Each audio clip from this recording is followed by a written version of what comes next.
Hello, ladies and gentlemen, and welcome to Mike Lansing Field. Game 2 of 2 between the Casper Spuds and the visiting Spearfish Sasquatch. Yesterday, an all-out offensive attack that ended in a Sasquatch win by a score of 16-12. Well, who knows if we're going to see more of that here or if we're going to see more of a defensive type of game, maybe a little bit of pitcher's duel. Maybe everyone's wore out from hitting yesterday.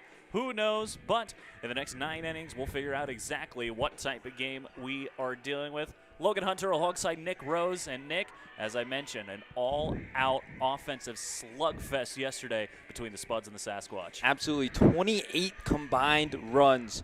Head coach Cody McCrary was not too happy about a lot of the things his team showed. Had his guys show up early today for extra practice. His pitchers going through bullpens. So he is very tuned in tonight to make sure that this team is functioning at a very high level. What that looks like, we don't know. We're seeing a little bit of different things from Cody with pitcher Jake McMahon starting for, I believe, the first time for the Spuds tonight, is usually a guy that comes out the pen, as well as a new face in the lineup at third in Ethan Schlotterbeck, who arrived last night, Logan. That he did. You know, there was a thought yesterday that he might have a chance to go pitching right as soon as he landed and got to Mike Lansing Field. Luckily, we didn't have to immediately throw him into the game. I don't think he got his Wyoming legs quite yet. Just still trying to adjust to being in Texas, moving over to Wyoming. But we'll see exactly how things go tonight between the Sasquatch and the Spuds. Absolutely, Logan. It should be a fun one, regardless of if it's a pitcher duel or if it's all-out offense once again. So we're just about ready to get things going. We are about 8 minutes out from first pitch. We'll take a quick break, and when we come back, we'll have lineups and the national anthem for you here soon. You're watching Spuds Baseball on YouTube.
Back here, just about ready to get things going. Starting lineups being announced to Casper Spuds. Leading off is number 24, the center fielder from Benedict. just about ready to get things going between the Sasquatch and the Spuds. What are you expecting out of this game tonight? Logan, I'm expecting more of the same from last night, an offensive shootout. There was 28 total runs in this one, lots from both teams. Unfortunately, the Sasquatch had more, but I'm expecting a lot of runs again tonight. The offense looked really good. The teammates were communicating with each other a whole lot on what they were seeing from the Sasquatch pitchers in the dugout when I was on field reporting last night. I'm expecting more of the same tonight. All right, as just about to get going, we'll have the national anthem for you here in just a second. Stick with us here, Spuds fans. First pitch coming your way here soon.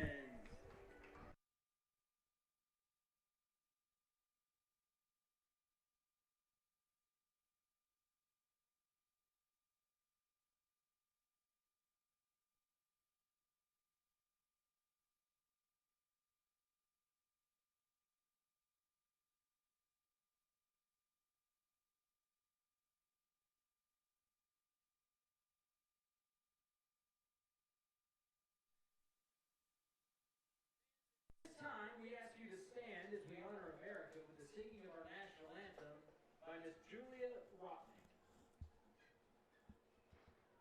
Oh, say, can you see by the dawn's early light what so proudly we hailed at the twilight's last gleaming, whose broad stripes and bright stars through the perilous fight o'er the ramparts we watched were so gallantly streaming, and the rocket's red glare, the bombs bursting in air, gave proof through the night that our flag was still there. Oh, say does that star-spangled banner yet wave o'er the land of the free and the home of the brave?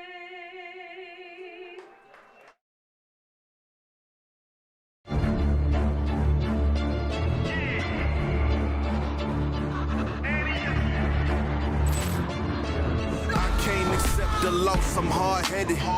There's a little bit of madness to my method. Many falling off that fine line that I'm treading. I'll risk anything to be great. I'm not letting nobody rob me of my victory. Number one, that's what I'm meant to be.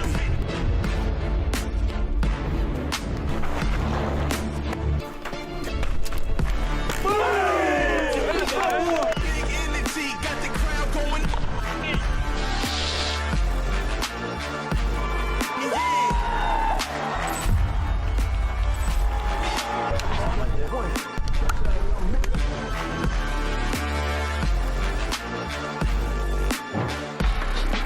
Number one, that's what I'm meant to be.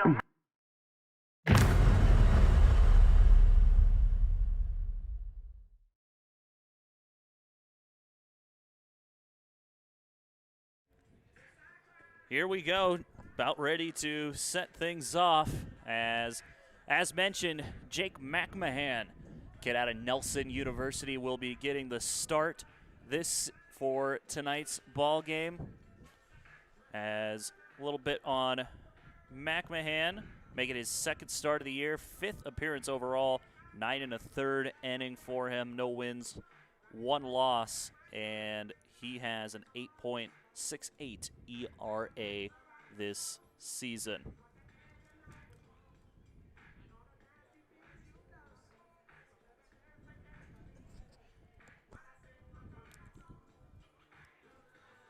Sasquatch looking for another win to solidify their lead between the Spuds and the Sasquatch, trying to extend that lead, looking for their 10th win of the season already, as Maddox Morrison will lead things off here for the Sasquatch.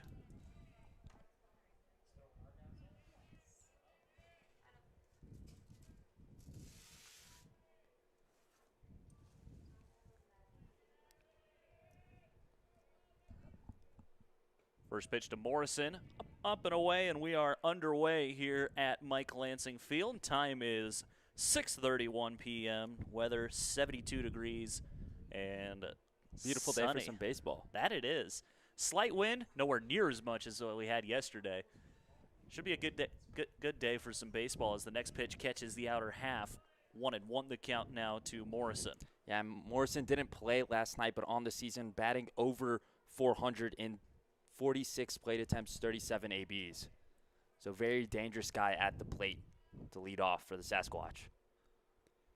1-1, hard hit up the line. That gets by the first baseman, Billingsley, and in towards the gap. It's going to roll all the way to the bullpen. Morrison rounding second, on his way to third. The ball gets in, and he is held up at third, and it's a leadoff triple to begin the ball game for the Spearfish Sasquatch. Morrison, no strangers to triple. That one, his 4th of the season already in just his 10th game played.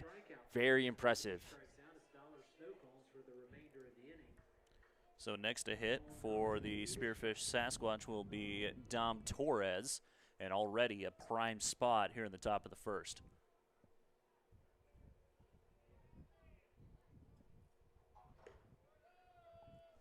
First pitch misses for a ball, 1-0. Torres, 8 RBIs on the season already for the Sasquatch.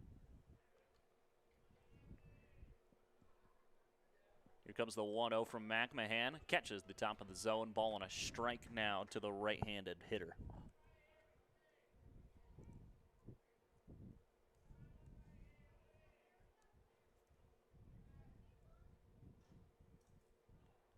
Next pitch, another great breaking ball. That slider looks to be working for McMahon here early going. And that would be very good news for this Spuds pitching staff that exhausted a lot of arms yesterday.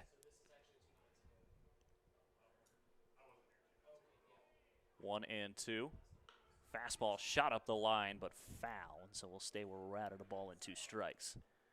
Foul balls this season brought to you by our friends both at Action Glass and A1 Tire.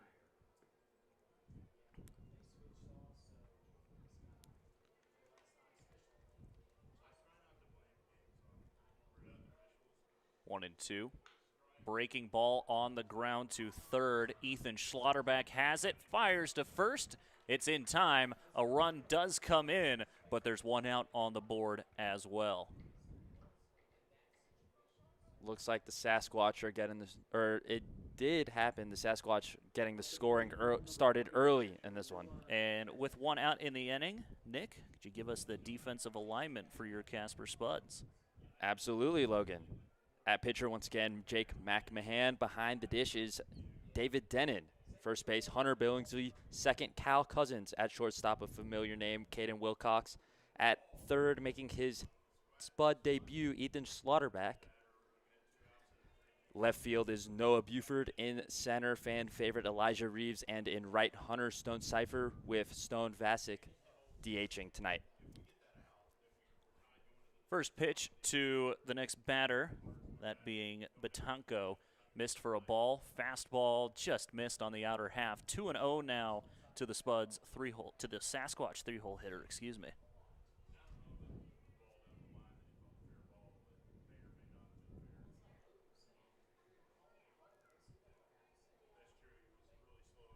Two balls, no strikes. Fastball just missed high, apparently, 3-0. 1 run already home. Now you're down 3-0 to the 3-hole guy.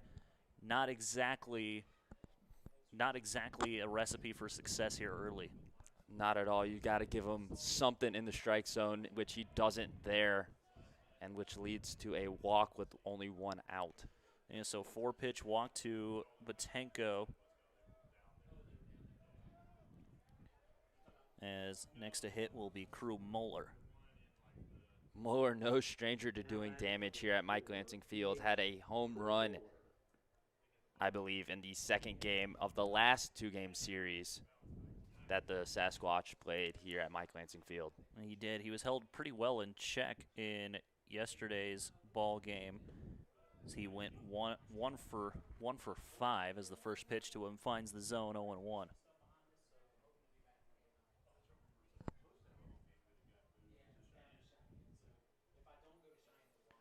A 1 fastball flared off the end of the bat, might be playable, but Stone Cipher won't be able to get there, and he gets plenty out of play.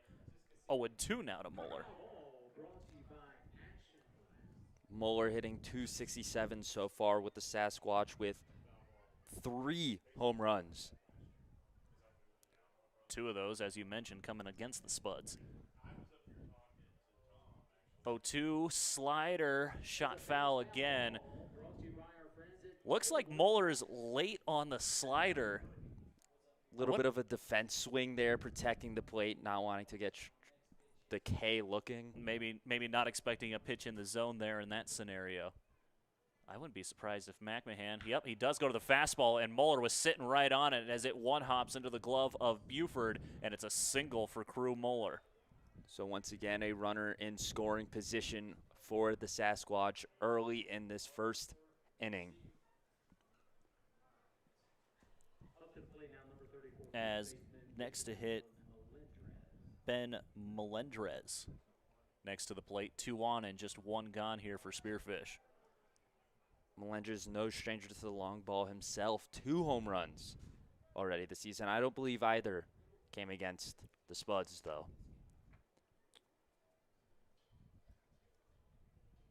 McMahon looking back at the runner at second. First pitch slider, catches the outer corner for a strike, 0-1.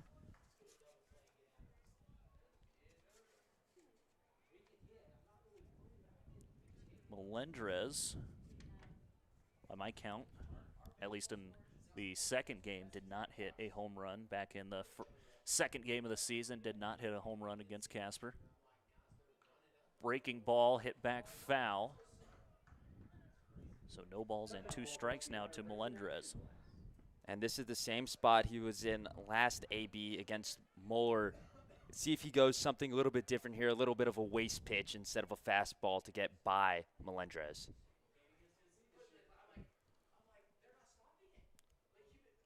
Oh, and 2. Here it comes from McMahon. Another slider, just missed inside, and it's 1-2. It's a fantastic pitch from McMahon. Tried to get Melendrez and freeze him with that breaking ball that would catch the inside part of the zone just off the plate. However, 1-2 now goes the count.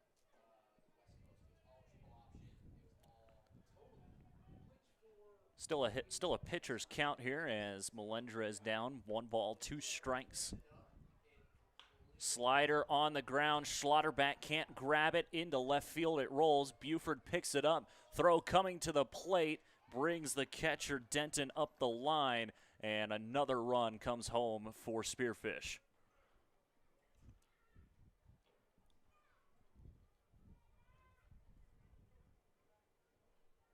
And that RBI single, Logan, it keeps runners on first and second with no one out here in the top of the first. So Malachi Lopez next to hit. He was the guy that did a ton of damage in yesterday's ball game. He had a home run in that second inning.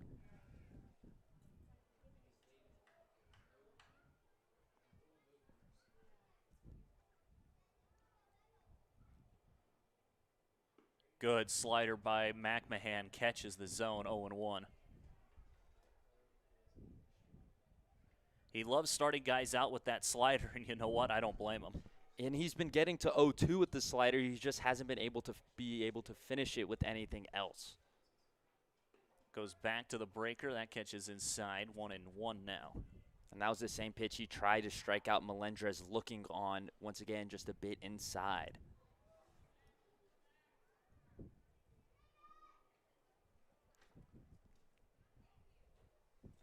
So count evened up here. Goes to the fastball right at the knees for a called strike 2. And this is where you have to think he might be going slider outside to finally strike out the batter. He's been living with that slider on the outside part of the plate. Let's see if he can extend the hitter's zone and make him swing at a ball. 1-2. Slider back up towards the middle, stabbed by the second baseman, throw to first in time. There's the second out of the inning. What a play by Cal Cousins. Yeah, he kind of slipped there a little bit as he was fielding that ball. Not able to turn two, but good enough play and fielding by Cousins to go get the man at first. So the ground out advances both runners. So it puts runners at second and third, but 2 outs now for Wilson Kiefer. This is a dangerous man, Logan. 6 for 8 so far with the Sasquatch this season.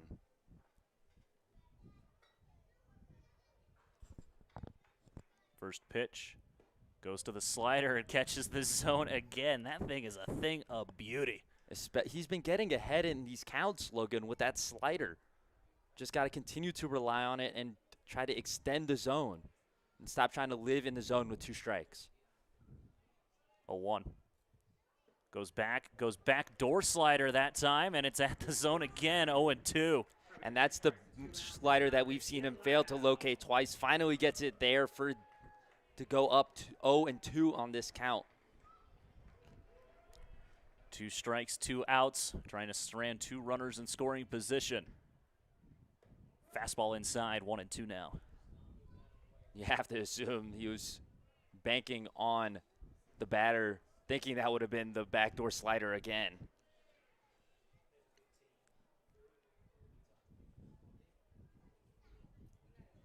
McMahon still ahead. 1-2. Slider just missed apparently, and it's 2-2. Yeah, it looked like it could have been a tad bit high there. But I like the pitch idea and the location. Wasn't a bad pitch at all. Just a great take there by Kiefer. 2-2. Goes to the fastball, and that stays inside. Full count now to Kiefer. That one just barely missed inside, Logan. From 0-2 now to 3-2. McMahon's got to go to his best pitch here. But you're always wary to throw the off speed on a 3-ball count. At least I would be. He's been locating it fairly well to the outside part of the plate. Goes back to it and misses down and in, and it's a walk drawn by Kiefer. Up to play now, number 8 left fielder Braden Smith. So already the 8th batter comes to the plate for Spearfish as Braden Smith will dig in. Bases loaded, 2 home and 2 outs. Yeah, this is Smith's only 3rd game with the Sasquatch. Played last night against the Spuds and the night before that. First pitch fastball missed outside apparently, and it's 1-0. In Oahe. Was 3 for 5 last night with 1 single and a double. Or 2 for 5, excuse me. Or 2 for 3 in 5 plate appearances. Sorry. Lots of numbers. 1-0 slider, stays outside, 2-0 now. And that would have been the pitch I would have liked to seen in those 2 strike counts where he's up 0-2. Locate that slider maybe just a bit more outside, try to extend the hitter's zone and get them to chase. Not able to locate that one quite where he wanted it, though, in a 1-0 count. Fastball, can't get him to chase, and it's a 3-ball count. 3-0 now to Smith. And as you said, in 3-ball counts, wary to throw the off-speed, but you haven't been really able to locate your fastball that well. Do you go with the slider here, Logan? You got to go fastball here. 3-0 count. If you walk someone, you bring a guy home. Just got to go with fastball. Give him a hittable pitch here. At least find the zone. As that pitch missed high, apparently, and McMahon walks in and run.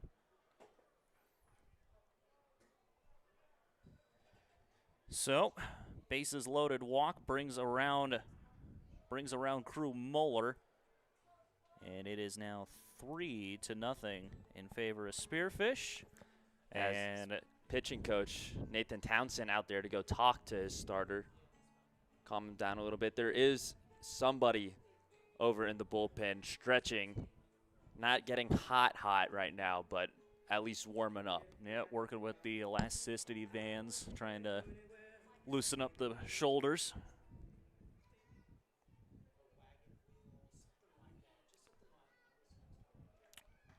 So, in the first inning, the Sasquatch have now brought everyone to the plate as Ben Fewer will come to the dish.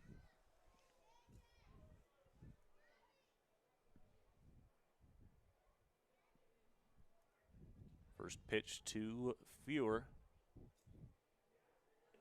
Slider outside, 1-0. There's something ridiculous about having your 9-hole hitter hitting .433 on the season in 30 ABs. I got to agree with you there, Nick. 1-0 comes inside, nearly caught a piece of Fewer. Just missed him. He'll have to stay in the box, and it's 2-0.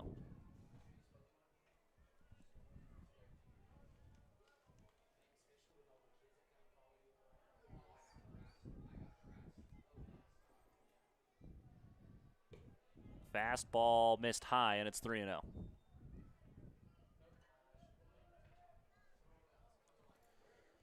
And so he's got to go back to fastball and put it in the zone, Logan. Has to. Can't lose a guy on 4 pitches with the bases loaded. Fastball at the knees for a called strike, 3-1. And there it is. Do you go back right to it? You have to. Just gotta start pounding the zone here in this situation, especially with 2 outs. I wouldn't be surprised to see the slider, though. Goes to the fastball, missed inside, and that's ball 4, and another run is walked home. Yeah, that one just a hair inside, apparently, according to the umpire. Spearfish score their 4th run of the first inning. So here comes for the second time in the inning, Maddox Morrison. That backdoor slider catches the zone, and it's 0-1. There we go. Got to locate that. Start locating that slider well again. Morrison got the ball game started off with a triple. Hot shot up the first base line, but it gets foul. That looked pretty similar to what he hit for the triple. It really did. That triple once again got into the dugout. Spuds lucky that one stays foul.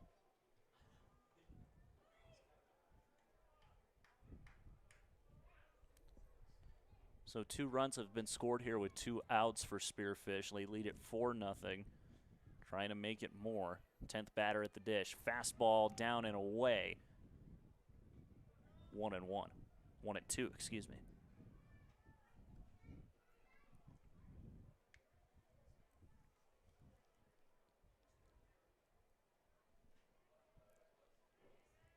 One, 2. Fastball bounces. Good block behind the dish by David Denton. And McMahon still has a pitch to play with here at 2-2. I think you got to go with the slider back foot to the lefty. I would agree, because if you miss the zone here, you're not in danger because there's only 2 balls. Got to try to make him chase something here, but Sasquatch have been showing pretty good discipline here in this first inning. Goes to the fastball. Morrison puts everything he has in it, hits it straight up into the air. Reeves scanning for it, makes the catch, and that is out number 3. But not before 4 runs come across the score in the top half of inning number 1. As quickly the Spuds are down, go to the bottom half, and the first chance for the Spuds to hit with the score of the Sasquatch 4 and the Spuds 0. You're watching Spuds Baseball on YouTube. Hungry for pizza that hits the spot every time? Order from Papa John's. Made with fresh dough, quality ingredients, and that signature garlic sauce you love. Whether you want classic pepperoni, loaded veggie, or something new, Papa John's delivers hot, fresh, and ready to enjoy. Plus, with easy online ordering and fast delivery, your perfect pizza night is just a few clicks away. Choose Papa John's. Better ingredients, better pizza.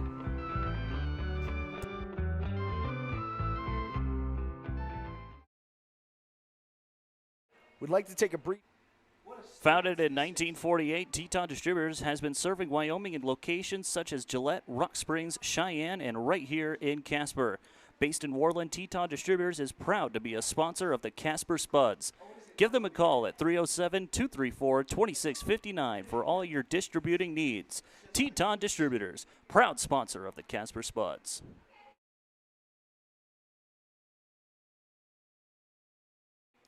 We'd like to take a quick moment to thank K2 TV for sponsoring your Casper Spuds and delivering live updates on all things happening in the oil city that is Casper, Wyoming. Thank you again, K2 TV.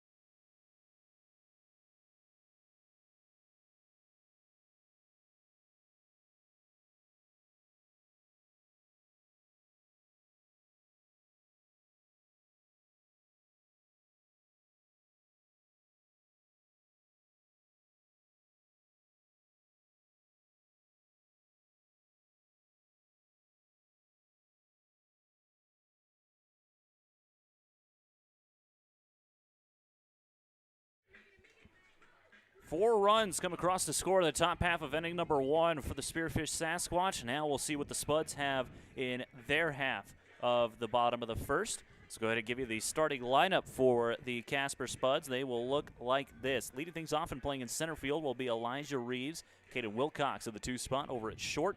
Hunter Billingsley batting third and playing first base. David Denton is in the cleanup spot doing the catching. Hunter Stonecipher will be batting fifth and playing in right field. Ethan Schlotterback, making his Spuds debut, is batting sixth. Cal Cousins batting seventh, playing at second base. Stone Vasic in the 8th spot, who celebrated a birthday yesterday. He's doing the DHing. And Noah Buford is batting ninth and playing in left. As here comes the hometown kid, future Spuds legacy guy, Elijah Reeves.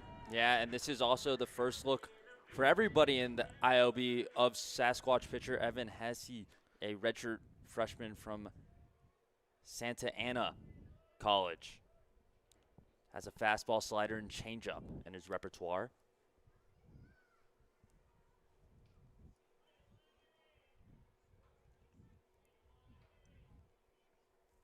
First pitch to Reeves. Chopped foul, 0-1.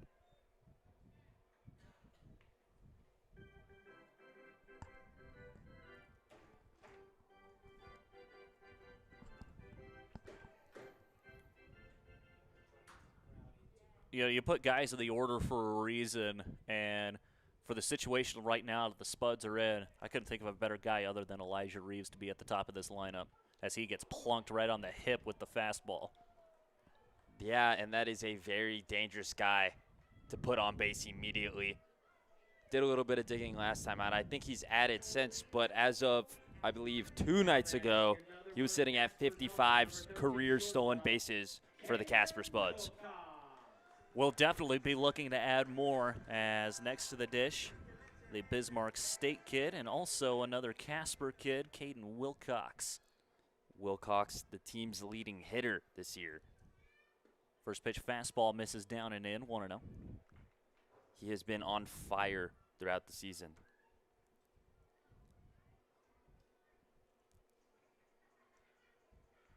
Check on Reeves. That was perfect timing for Hesse to throw over there because it was right as Reeves started his lead. Luckily, Reeves was able to get back in time. Yeah, when I was talking about Wilcox being the leading hitter, 20 hits, batting .392, 6 extra base hits on the season as well. Reeves breaks for second. Pitch stays high, and it's a stolen base for Elijah Reeves. Yeah, catcher not even a little. It seemed like he bobbled it a little bit on the transition from glove to hand, but I don't think that ball was going to get there in time anyway. I don't want to say anything interference related. I think Wilcox's bat where it was at had something to do with that as well.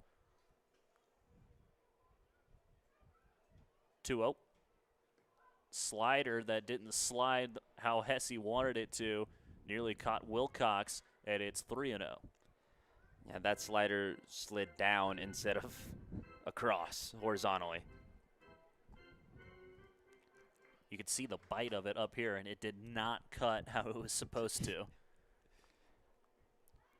Playing 30. Fastball way outside, and 2 base runners for the Spuds to start their half of the first. And it brings up the team leader in walks and RBIs. A future Spuds legacy guy, Logan, Hunter Billingsley. Can't disagree with that. Third year on the Spuds for him, like Stone Vasic. See what he's got in store here with 2 on and nobody out.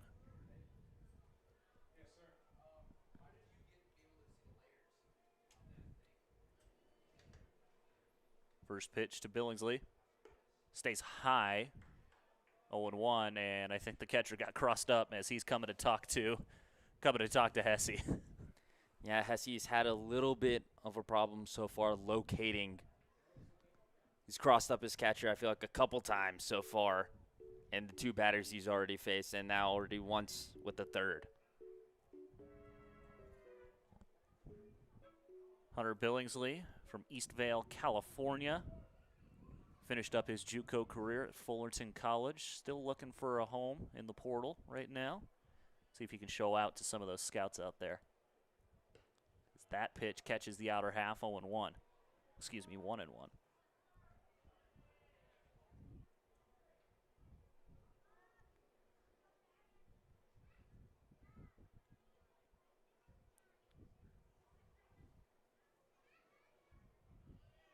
Reeves breaks for second.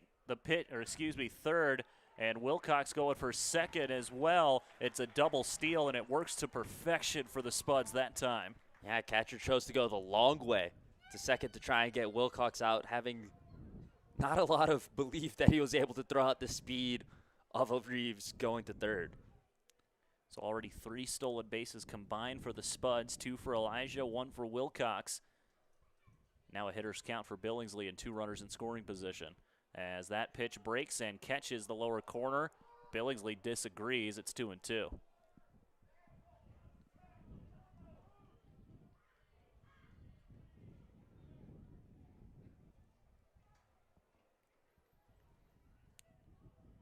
So Billingsley readies 2-2. This is chopped up the first base line, and it's a foul ball. Billingsley probably lucky that was called foul there. Yeah, I believe Reeves probably would have scored, and it would have advanced Wilcox, but it would have retired Billingsley. So it gives him an opportunity to stay alive and maybe drive in both runs.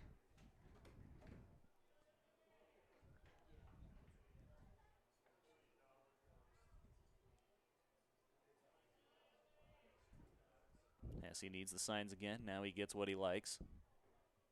2-2 one more time. Way outside, and it's full count now, 3-2.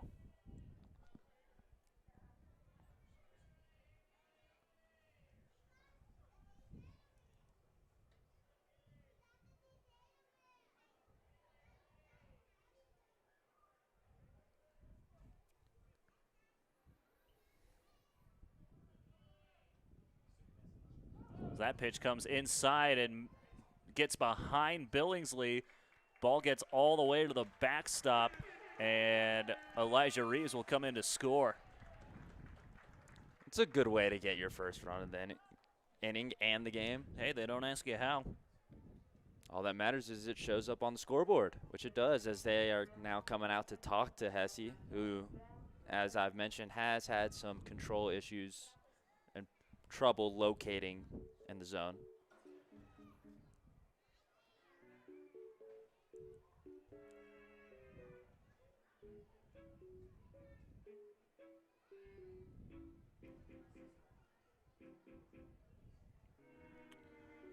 So yeah, Spuds, no hits, a run home. So the first 3 batters, hit by pitch, walk, and a walk.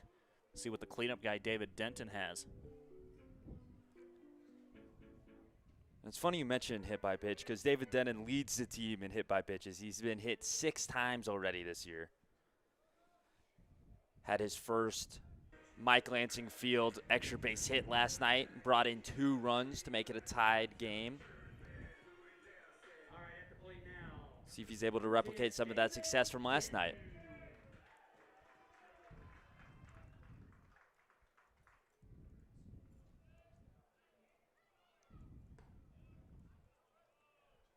First pitch to Denton. Misses for a ball. 1-0.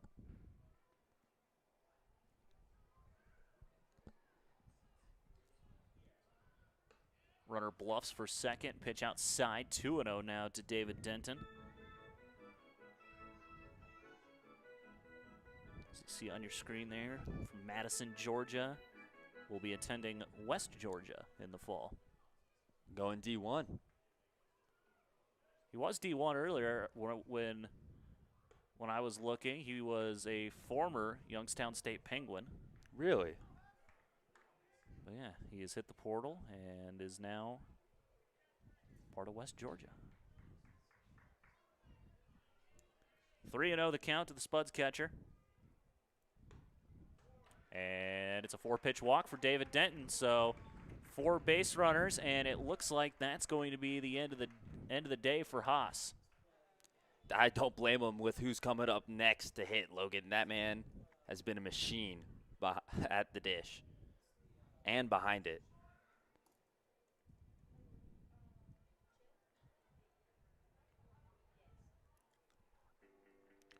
So, pitching change coming up for the Spearfish Sasquatch. When we come back, we'll have a new arm out there on the bump. You're watching Spuds Baseball here on YouTube. We'd like to take a brief moment to thank the Central Wyoming Counseling Center, where compassion drives development. Thank you so much for sponsoring your 2026 Casper Spuds.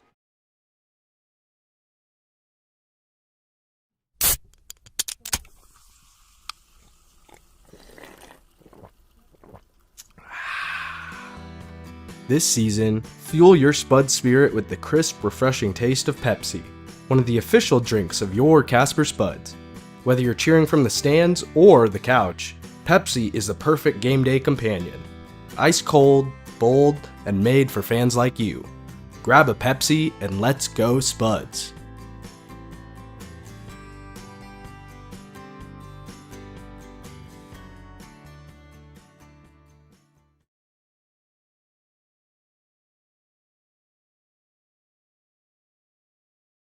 Thank you, Grizzly Excavating and Construction, for sponsoring your Spuds this season, your first and only call for quality excavation.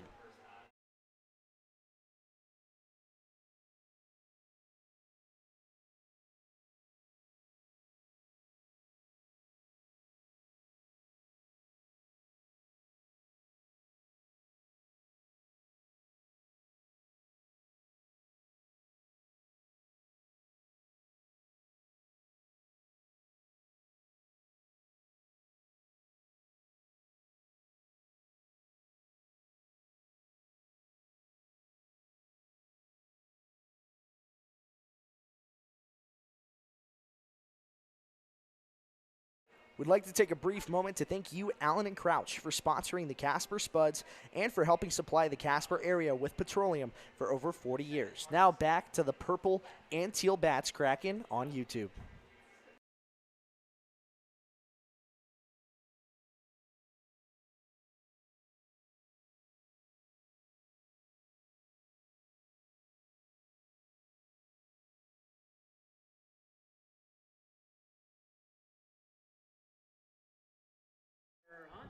Welcome back to Mike Lansing Field. Bases loaded for the Casper Spuds, and Hunter Stonecipher coming to the plate. Stonecipher batting 500 this season, so far in 20 at-bats.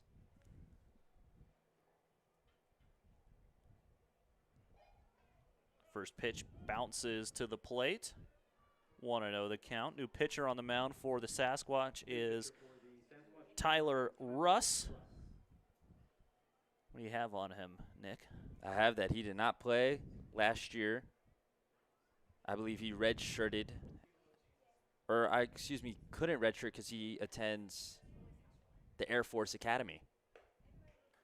So D1 versus D1 here as the next pitch misses outside, 2-0. Here we go. I finally have some stats. 2 innings pitched, 4 strikeouts, 1 walk. So So just out here in Spearfish getting some more reps, just like everyone else out here. 2-0. Slider tried to bend back into the zone, couldn't get it to cut all the way. 3-0 now to Stone Cipher. Appeared against Northern Colorado, where he struck out 3 of the 4 hitters that he faced. And then appeared in a game against Washington State where he struck out 1 and walked 1. Well, there's a walk there for Stone Cipher, so much like the Sasquatch did in the inning previous, the Spuds draw a walk to bring a run home, and they have cut the lead in half now. It's now 4-2 in favor of Spearfish. And here comes the new kid on the block, if you will. Freshly graduated from high school, got on a plane, arrived here during the 7th inning yesterday. Ethan Schlotterback, excuse me. Yeah, a little more on him after this pitch, as the first pitch he sees misses low for a ball 1-0. Yeah, Nick, you were down in the dugout when he was here. What was that like when he got to Casper in here on the field? That was fairly chaotic, as they call a balk on Russ. Yeah, Tyler Russ called with the balk. He's asking what I do. They're calling him for the umpire put his hands together and put them apart, so they're calling him for a disengagement balk. And so that'll bring another run home, as that's Hunter Billingsley around to score. 4-3 now in favor of the Sasquatch. And Nick, tell you what, it's looking like your prediction might be right. Oh, yeah, lots of runs here in the first inning. Expecting a lot more, at least from the Spuds. But going back to the story, I was in that dugout. He comes walking in.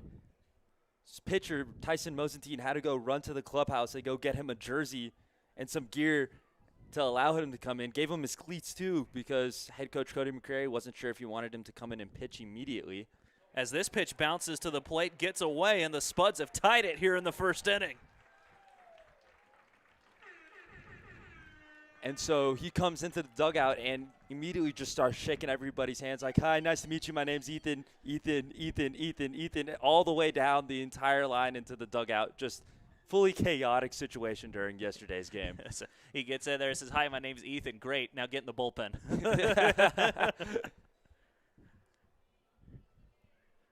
So 3-0 count here to Schlotterback.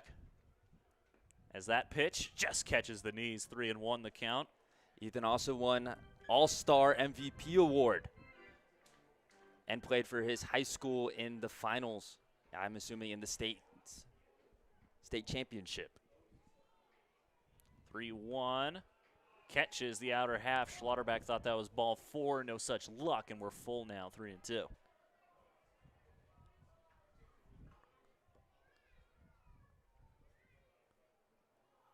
Still nobody out here in the bottom of the first. 4 runs already home for Casper.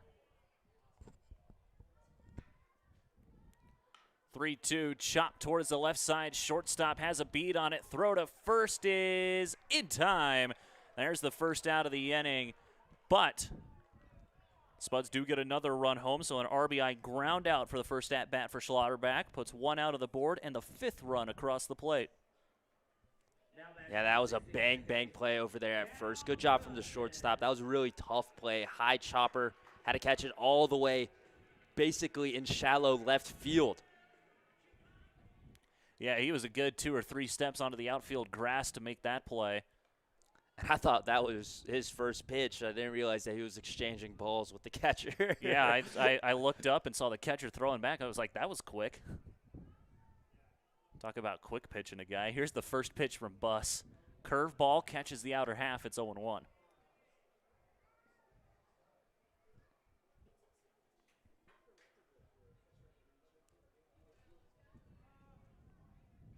Excuse me, Russ. I believe I called him Buss. Now, Cousins thinking about bunt. Pulls it back. Ball on a strike now. And that would be our good friend Kai Genegavis' nickname. That is true. He was telling us a story about that earlier today. It's the second appearance for Russ, as that pitch is at the knees of Cousins, 1-2. He pitched back on June 8th against the Oahe Zap, faced 3 batters through 6 pitches, and didn't allow a hit or a run. Pretty good. 1-2. Swing and a miss, and there's the second out of the inning. Yeah, Cal couldn't find it throughout that AB, but it brings up a fan favorite and who you call a future Spuds Legacy Club member. It'd be pretty hard to argue for him not to be a Spuds Legacy member. Stone Vasic coming to the dish.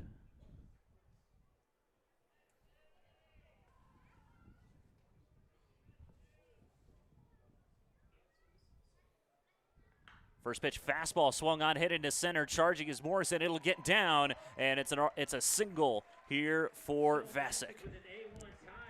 He wasted no time getting on base and attacking Russ. You want to talk about see ball, hit ball? That's exactly what he did. And just like the Sasquatch did, the Spuds have now brought all 9 batters to the plate. Let's see what the 9-hole hitter, Noah Buford, can do here.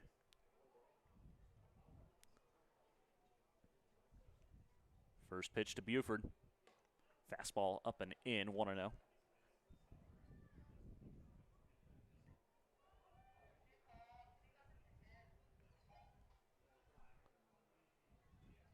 One ball, no strikes. That pitch misses low. 2-0 now.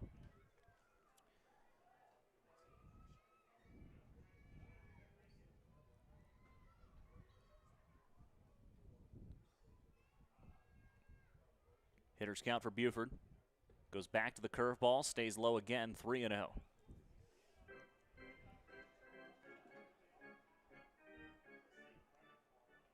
We'll see. Nick showing me 4-pitch mix there for Russ. Yeah, fastball, curveball, slider, changeup. There's the fastball. Stays inside. It's a 4-pitch walk to Buford.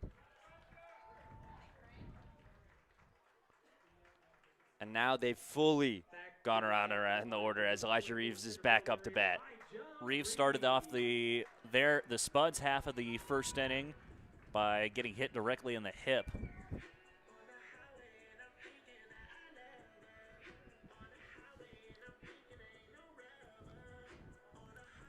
And then he stole a base and then stole another bag. That he did, and then came around to score. On a wild pitch. First pitch to Reeves is a curveball, that catches the zone, 0-1.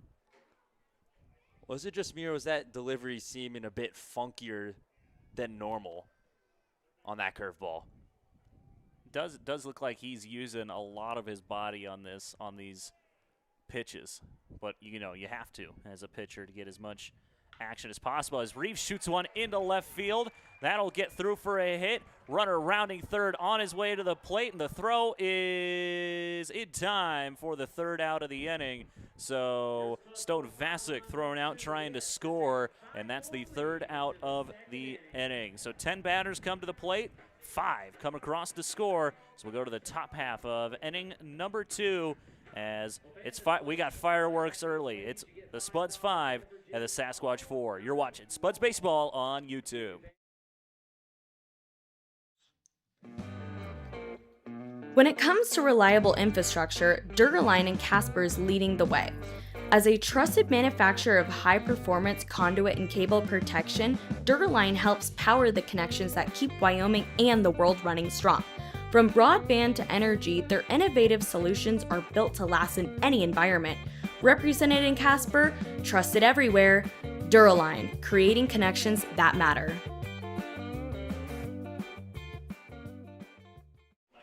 We'd like to thank you, Automotion and Electronics Incorporated, for sponsoring your Casper Spuds for this 2026 season and powering progress through innovation and expertise for nearly 70 years. Thank you again, Automation Electronics.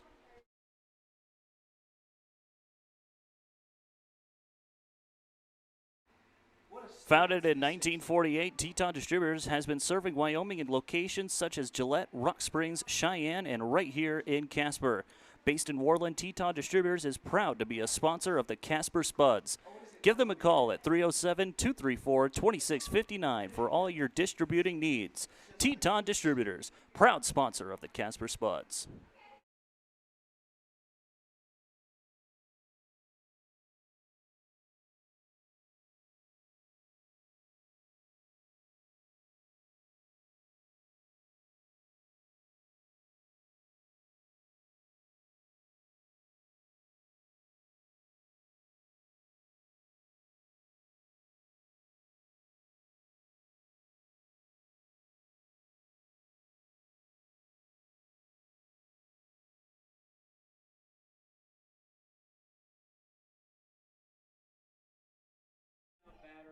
Welcome back to Mike Lansing Field.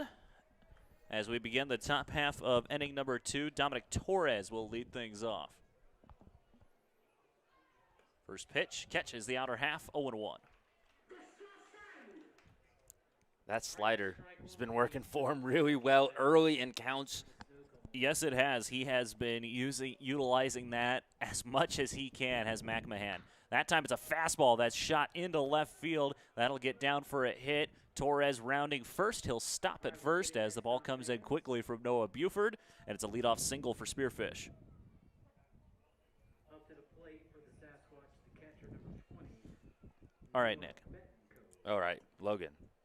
I have a number written down right now.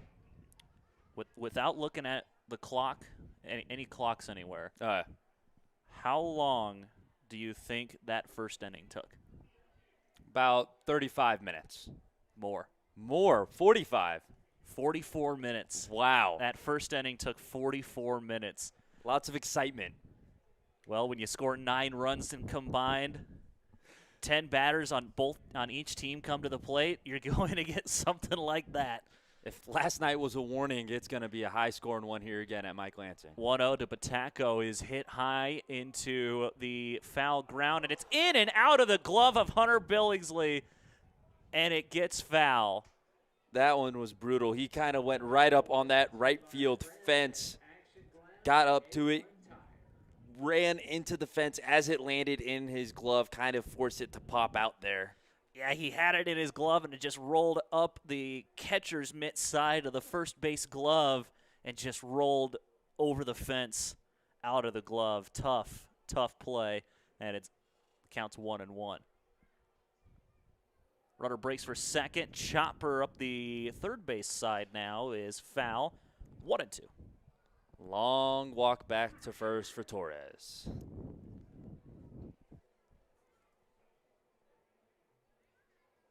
Pataco, he drew a walk in the first inning.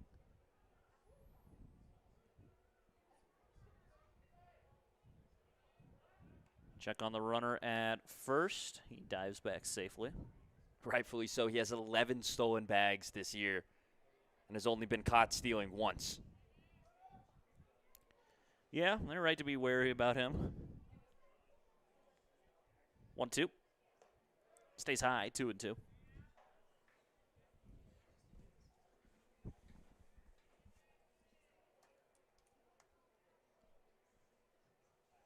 For perspective, there's 2 guys tied at the top of the Spud stolen base leader at 7, Andrew Witt and now Elijah Reeves as well. Check on the runner one more time. Another dive back safely. And both have also been caught once already. So good job from McMahon to keep Torres in check over there at first. Next pitch, McMahon tried to get the slider to find the outer half of the zone, but it broke too much, and now we're full 3-2. I really like that pitch. I understand it was a ball, but that's the type of pitch I was talking about earlier. Get the batter to try and extend his zone with that slider. You've been locating it outside very well. 3-2, caught the zone, strike 3 called, and there is the first out of the inning. And that's why I like it even better, because you tunnel it with the fastball on the outside part of the zone. It freezes the batter, as you saw right there, leads to a strikeout for McMahon.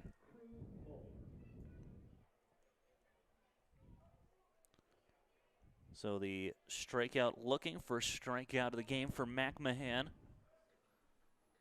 Crew Moeller will come to the dish now. Moeller puts a charge into one, high and deep to center field. Reeves tracking. He'll make the catch, and there is out number 2.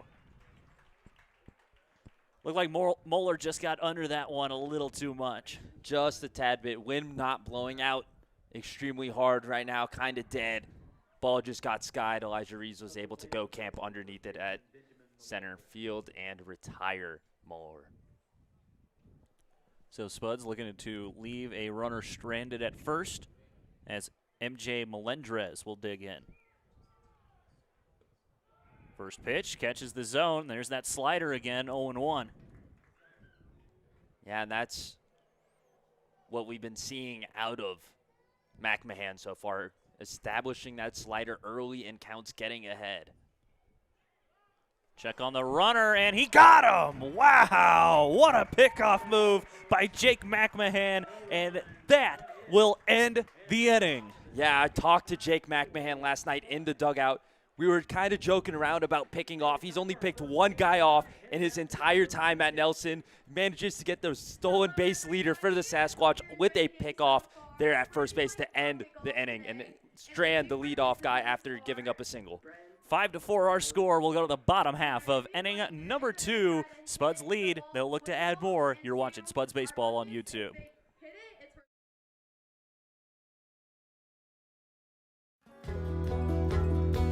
Craving legendary food and service? Head on down to Texas Roadhouse in Evansville, where the steaks are hand-cut, the rolls are hot and fresh, and the energy is always high. Whether it's a family dinner or a night out with friends, Texas Roadhouse is here for you. Located at 210 Miracle Street, be sure to come hungry, and we know you'll leave happy. Legendary food, legendary service, that's Texas Roadhouse.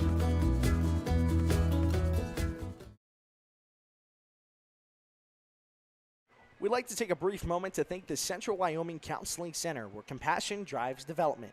Thank you so much for sponsoring your 2026 Casper Spuds.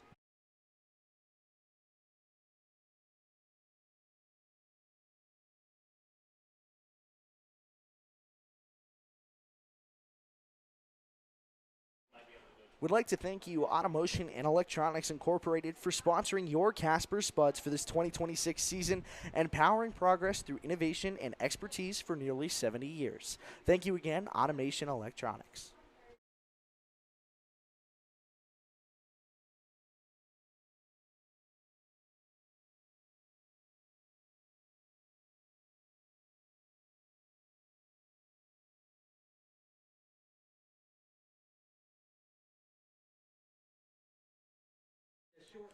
Welcome back to Mike Lansing Field as we begin the bottom half of inning number 2. Caden Wilcox will dig in, but while we have some time, let's go ahead and send it down to our on-field reporter, Kai Genagavis. We'll see what he's got going on for us. Kai, what's up? Nothing much. I'm glad you think I'm so tall, Logan, but you can tell the vibes are definitely high in the dugout. We had the opportunity to talk to a couple of the guys down there, get to ask them what their thoughts were based on how this game is going. A lot of the guys said that fifth 5-run first inning was amazing. Everybody was definitely hyped up about it. Stone Vasic looked hyped, even though he did get gunned out. But still, nonetheless, 5 runs put across. We had the opportunity, to talk to Matt Ramos down there, and he was saying how excited he is for the road trip. He said it definitely takes a toll, but it's still going to be something to look out for. He's excited to play in a new stadium like the Fort Collins Foxes, where he's never been before, and he said, reuniting with Stone Vasic has been an absolute joy. So it's cool to see those two reunited again, and I'm excited to see what's in store for the rest of this game, but overall, energy is high. The dugout looks great, and right now, the coaches are excited right now as well for their team. As they should be. Well, thank you so much, Kai. We'll keep throwing it down to him whenever we can, whenever he's got something. Meanwhile, Caden Wilcox flew out to the center fielder, and Hunter Billingsley finds himself in a 1-1 count. We'll see what Billingsley can do here with nobody on and 1 out. Always good to hear from our good friend Kai. Yeah, good stuff down there, Kai. Good slider there from Russ as it catches the inner half, 1-2. Slider or curveball? That looked more like a curveball in terms of movement. Might have been a little. It looked like it broke towards Billingsley a little bit. A little bit, but it had more drop than I feel like the slider has had so far tonight that we've seen. Either way. So whatever it was, it found the zone and froze Billingsley. And he goes to the fastball, and Billingsley swings through it.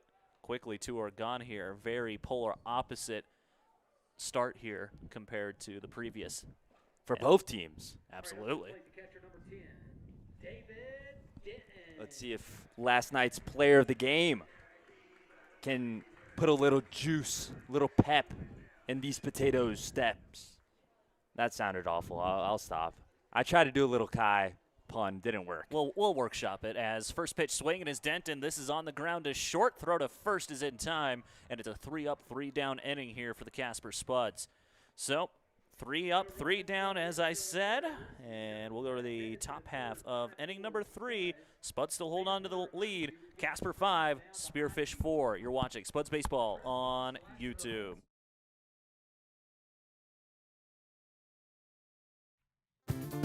If you're visiting Casper for business, adventure, or just passing through town, Best Western has you covered. With clean, comfortable rooms, free hot breakfast, and a staff that treats you like family, you'll feel right at home, whether near or far. With 3 convenient locations, Best Western in Casper is your base camp for everything Wyoming. Book your stay and rest easy today.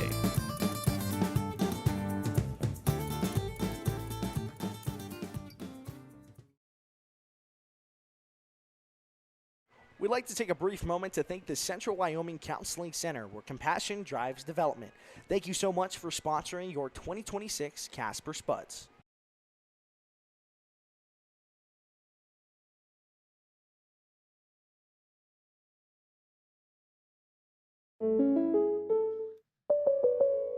Life in Casper can throw you curveballs, blizzards, hailstorms, or the unexpected fender bender. That's why your local State Farm agents are here, ready to help you and protect what matters most. From auto and home to life and business, they've got you covered. Visit your Casper agent today and get the coverage you deserve. Local support you can count on. Like a good neighbor, State Farm is there.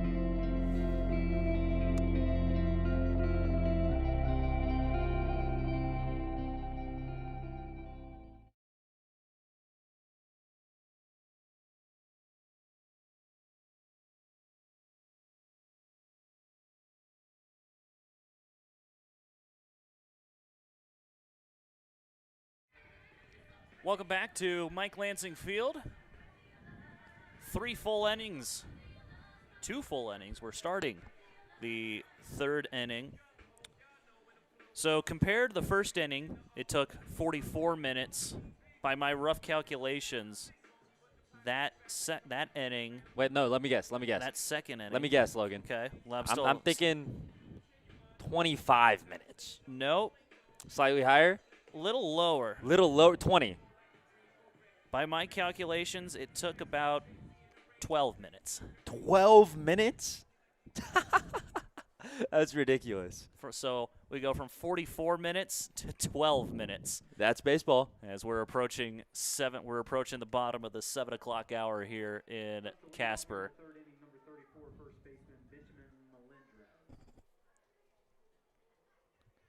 So I believe I called him MJ earlier. Probably thinking of the MLB player MJ Melendez, but it's Benjamin Melendrez coming to the plate. He singled home a run his first time. Go ahead, Nick. I was about to say the exact same thing you did. McMahon getting set to face 5, 6, 7 of this lineup. I apologize to all of those listening who have a younger audience with you for the chaos I might have accidentally just caused. Next pitch, McMahon tried to get the slider to come down. Couldn't quite get there. Ball on a strike now.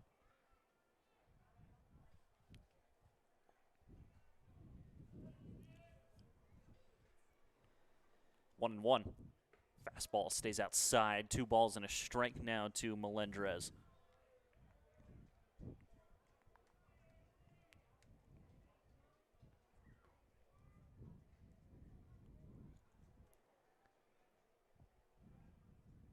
Swing and a miss. Big swing and miss there by Melendrez, and it's 2-2.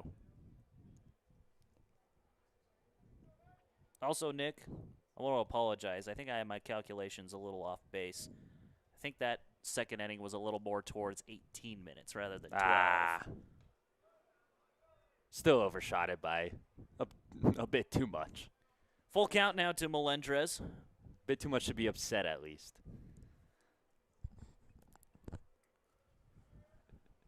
See what he can do leading off here in the 3rd inning. Slider nearly comes in and gets Melendrez, and I think it might have, as it was going to be ball 4 either way. First base awarded to Melendrez. Well, he earned that walk. That's all I have to say about that, AB. That he did. McMahon threw 7 pitches to get him there. As through 2 innings and some change, McMahon has already thrown 60 pitches. First pitch fastball stays outside 1-0, as next to hit will be Malachi Lopez. 60 pitches is not necessarily what you want to hear, knowing that you've burnt a lot of your arms already last night. Next pitch way outside. Slider started outside and ended even further outside, 2-0. And you have another 3-game series over the next 3 days. So Yeah. you kind of want to conserve arms at least in one of the games. So if he can efficiently get through several more innings, it would be much appreciated by the rest of the bullpen. Yep, the Spuds will have to turn around as that pitch misses high, so 3-0 now. But yeah, the Spuds will have to turn right back around and make the trip down south to Fort Collins for a little rematch against the Fort Collins Foxes. 3-0, catches the zone, 3-1. It's a good fastball there that catches the end of the zone, outside part of the zone.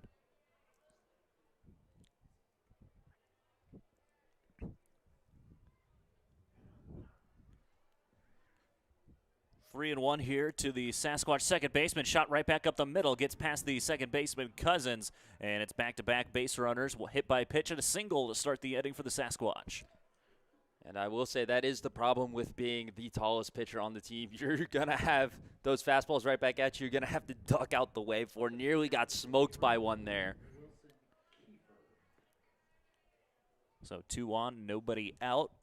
Here comes Wilson Kiefer.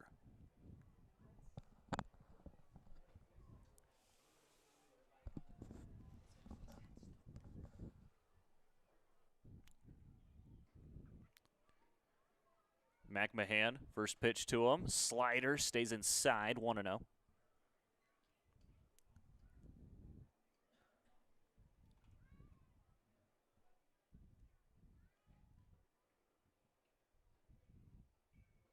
McMahon's going to have to be pretty careful here in this inning now. Don't want to get into trouble after a great second inning. Slider just missed inside, 2-0 now.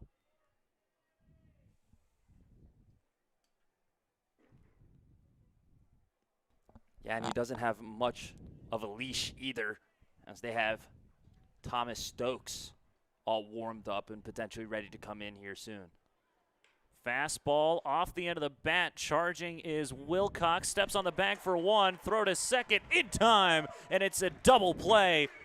Caden Wilcox did a lot of the heavy lifting there on that one. And I know I make fun of Kyle a lot for saying it, but Wilcox is the 5-tool player on this team. You saw the defense and the speed as well as the arm.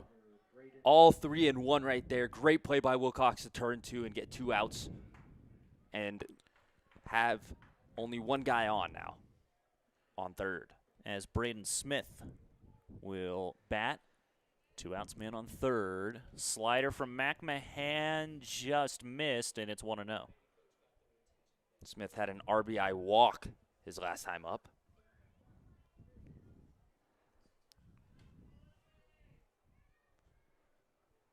Next pitch, fastball. Stayed outside, 2-0. That one just barely missed. That's a spot that McMahon has been wanting to hit and has hit several times tonight. That one just a bit outside. Yeah, he's been living on that outside edge, especially with his slider. Goes with the fastball that time, catches the outer edge, 2-1.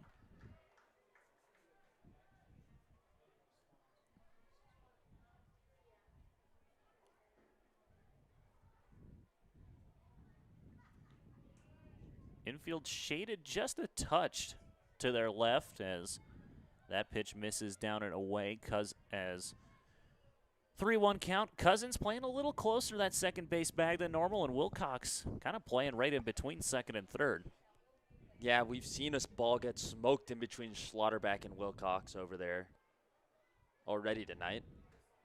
Won't have to worry about it on that plate appearance as 5 pitches sees Smith take the trip over to first base. Brings up Fewer, who also had an RBI walk his last time up.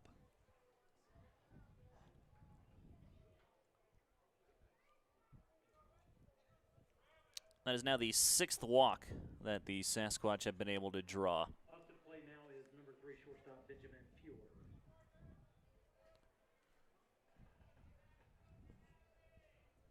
So runners on the corners now for Spearfish.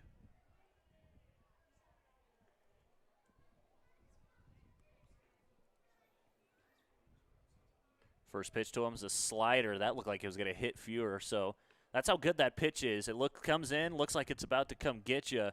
Didn't find the zone, but able to miss Fewer and give him first base. Yeah, he's been struggling to find that one for backdoor strikes. Fastball stays upstairs, 2-0. Has tried it several times, has only worked once really, and it was more over the plate than it was catching the corner of the inside. McMahon comes set to a fastball inside, 3-0 now. This is where he's going to have to go with a fastball. Again, just give him something. Can't walk him on 4 pitches.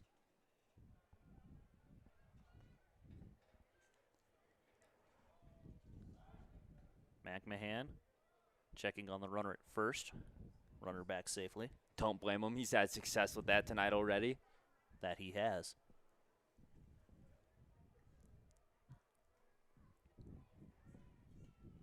Next pitch, right down Broadway. Fewer taking all the way, 3-1 now. Might have a little bit more freedom with his choice of pitch here, but still need a strike. Fastball, Fewer was ready for it. He hits it foul, full count. The camera shook just a touch there. Scared me a little bit. Uh-oh. We got it on that mount.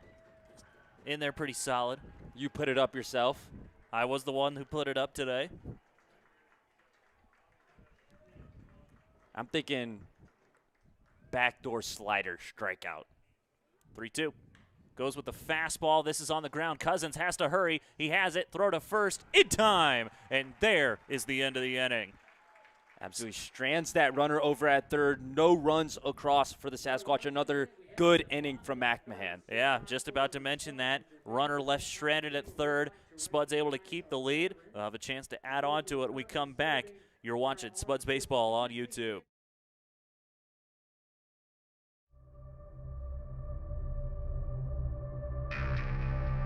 It's the crack of the bat, roar of the crowd, and an ice-cold Budweiser in your hand. Budweiser is the perfect companion to every pitch, hit, and home run. Brewed for those who live for the game and savor the moment. This season, make it a Bud. Budweiser. This Bud is for you.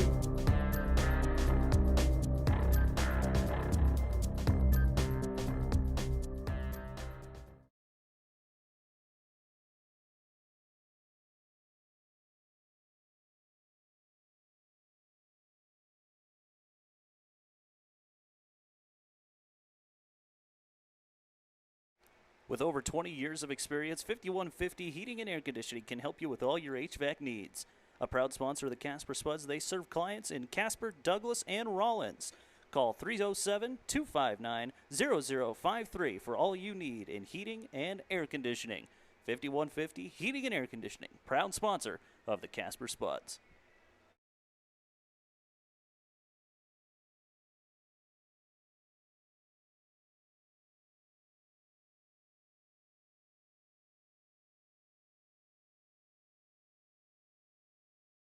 We'd like to take a brief moment to thank you, Allen and Crouch, for sponsoring the Casper Spuds and for helping supply the Casper area with petroleum for over 40 years. Now back to the purple and teal bats cracking on YouTube.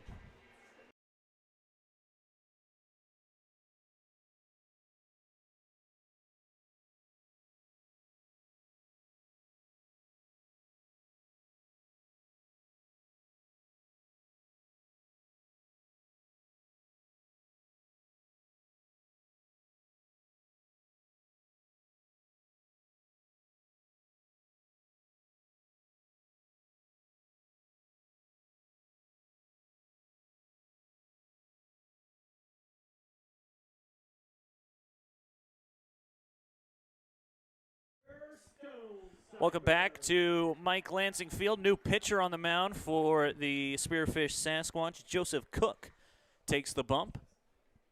Yeah, Logan, this is his 4th appearance for the Sasquatch this season. 7.2 innings pitched. Has given up 16 hits, 6 earned runs, 3 walks, 2 strikeouts, 2 hit by pitches with the ERA over 7. He appeared in, I believe, game 1 of the Spuds Sasquatch last series. Through 3 innings, gave up 8 hits and 4 runs and 2 walks, along with 1 strikeout. Hunter Stonecipher the first to greet him, and Stonecipher ahead in the count here, 2-0. Fastball knocked back foul off the top pole of the netting, 2-1. I was ready to jump out my seat for that one. I think it would have been a bit too far, but I was ready for it nonetheless. We don't need you falling out of your seat again, Nick. I know, but I need to catch a foul ball. I'm with Kai. We're both trying to get a foul ball this season.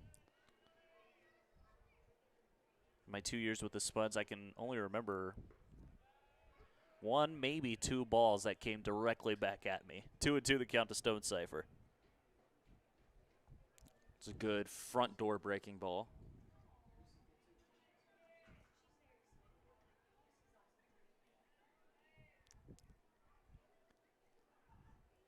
Two.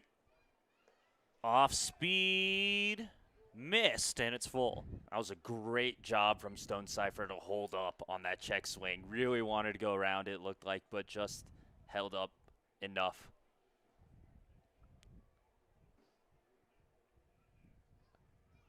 Payoff pitch to the Kennesaw State kid. Fastball on the ground to first, blocked by the first baseman, has some trouble with it, flip to Cook covering, and there's the first out. It was a really tough play from the first baseman, kind of ate him up on the hop, but he was able to secure it and get to the bag, or toss it to the bag, as we get the second plate appearance from Schlotterback.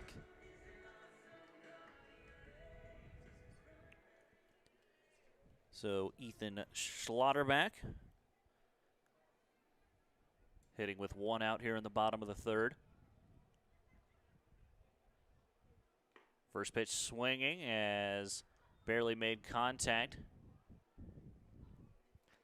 Yeah, Cook's repertoire: fastball, changeup, curveball for the righty. Went to the first pitch changeup, able to get Schlotterback to swing over it. He sees the changeup again and deposits it into left field. And there's the first hit as a Spud for Ethan Schlotterback. First of many. No doubt. Of course, his brother, part of the 2024 championship squad. Him and another brother, of course, we're referring to Dylan Schlotterback. His 2 other brothers play at the University of Kansas out in Lawrence. But Ethan starting his college career where both the other Schlotterbacks started, as that pitch comes inside on Cal Cousins, and Schlotterback will take second.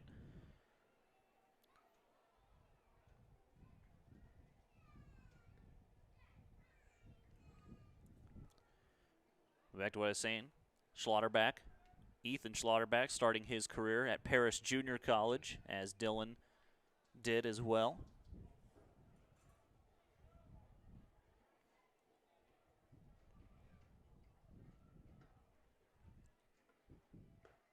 Off-speed pitch.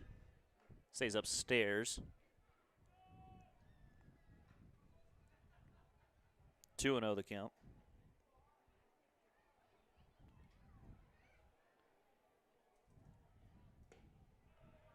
Next pitch is in the zone. 2-1. Still a hitter's count for Cousins.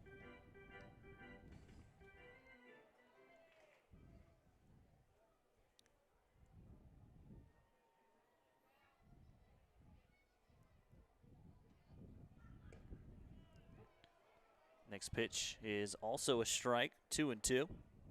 It's a nasty off-speed pitch there from Cook to catch Cousins looking for that second strike. the older brother, whose name escaped me, Gavin Schlotterback, another brother, the oldest to Dylan and Ethan, as this is just out of the reach of the shortstop. Schlotterback will be held at third, and runners on the corners after the single from Cal Cousins. It's probably a good decision after the last time a ball made it to shallow left field. Runner got gunned, so a little bit of a different approach there from head coach Cody McCrary at third.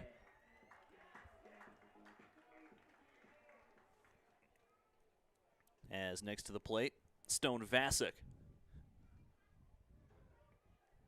Had a single his first time. Spuds would love another one here. Fastball misses inside. Runner breaks for second. Faked the throw down, and Cousins takes second base without any defense. Batanko smartly holding it. Could have potentially been a delayed double score. Or double steal, sorry. That would have resulted in a score if he threw it down to second. 1-0 to Vasic.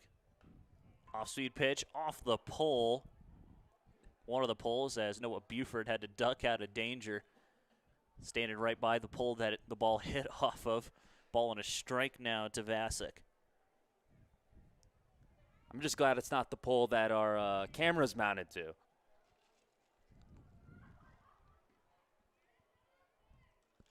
One.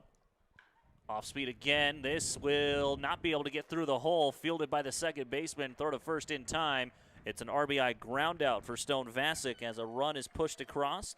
Make it 6-4 now in favor of Casper. That was a great play from Lopez at second to get Vasic at first, but still a runner comes across for the Spuds as they extend their lead 6-4 now. Here comes Noah Buford.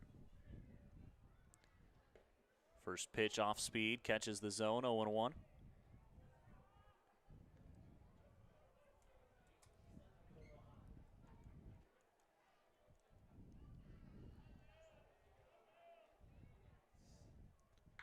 Hard hit as Cousins had to duck out of danger and says, "What are you doing, man?"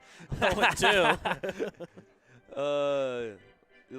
Gotta love Cal. Cal is one of the most energetic guys on the team. Spent a large chunk of last night talking about how Skittles are poison for you, and all of a sudden I see him with a handful of Skittles. Cousins still at third, able to duck out of danger as that pitch just missed outside. 1-2. It was a fantastic take from Buford. The infield thought that would have been called strike three looking, but was proved wrong as Buford is still in the box with a 1-2 count now. 1-2, 2 outs. Here it comes.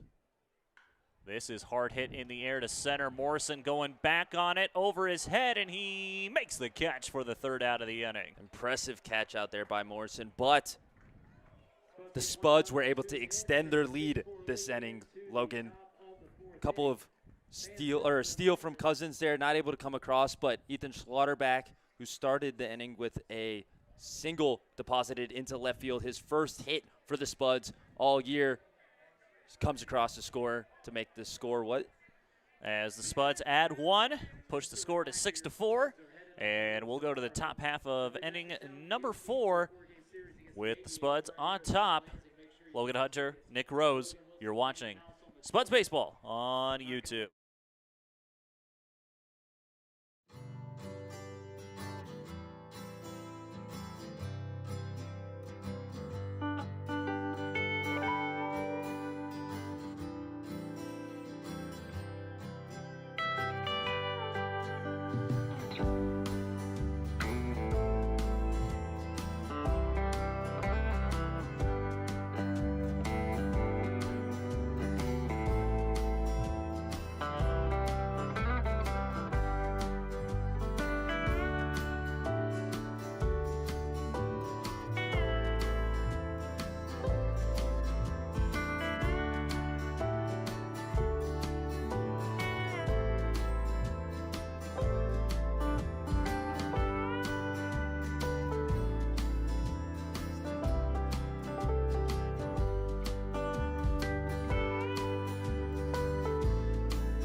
Welcome back to some more Spuds Baseball on YouTube, as well as some Spuds Baseball on TikTok Live, as the first pitch of the top of the fourth inning from McMahon is a foul ball into the bullpen. McMahon back out for his fourth inning of work, has had 2 scoreless innings after giving up a 4 spot in the first. So 0-1 count here. Second pitch is away to Morrison. So 1-1. Morrison, of course, started with a triple for the Spearfish. For Spearfish Sasquatch. As that pitch misses. 2-1 runs the count.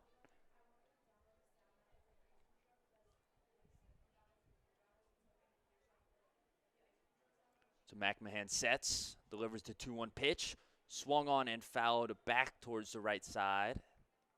2-2 now to the leadoff man.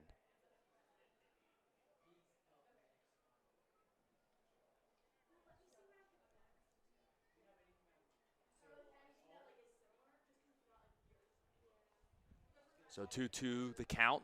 McMahon's pitch to Morrison inside. 3-2 full count now. Just couldn't get the inside of the plate there on Morrison for the strikeout. So here's the payoff pitch from McMahon. Swung on, fouled back, barely over the netting, goes back towards the concessions and towards all the ladies' night pop-up stands near concessions, Logan. Yeah, worth mentioning, ladies' night right now here at Mike Lansing Field, and yeah, they have a few tents set up, selling some merch for ladies' night.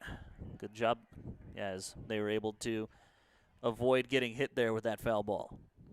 Yeah, that pitch from McMahon outside, so walks the leadoff batter in Morrison, bringing up Torres.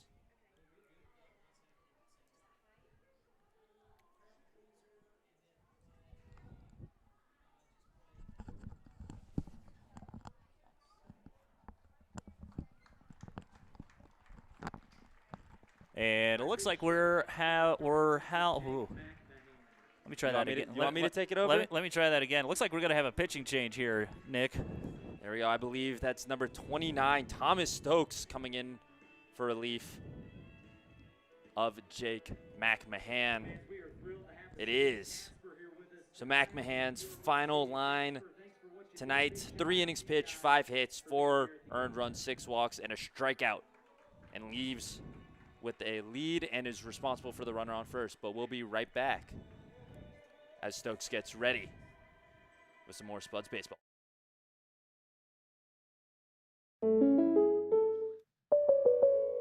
Life in Casper can throw you curveballs, blizzards, hailstorms, or the unexpected fender bender. That's why your local State Farm agents are here, ready to help you and protect what matters most. From auto and home to life and business, they've got you covered. Visit your Casper agent today and get the coverage you deserve. Local support you can count on. Like a good neighbor, State Farm is there.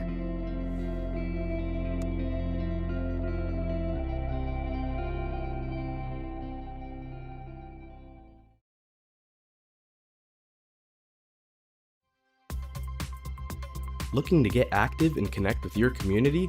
The YMCA of Natrona County and Casper has something for everyone. State-of-the-art fitness equipment, youth programs, swim lessons, and more. Whether you're chasing goals or just getting started, the Y is here for you. Visit CasperYMCA.org and join a community that moves you forward.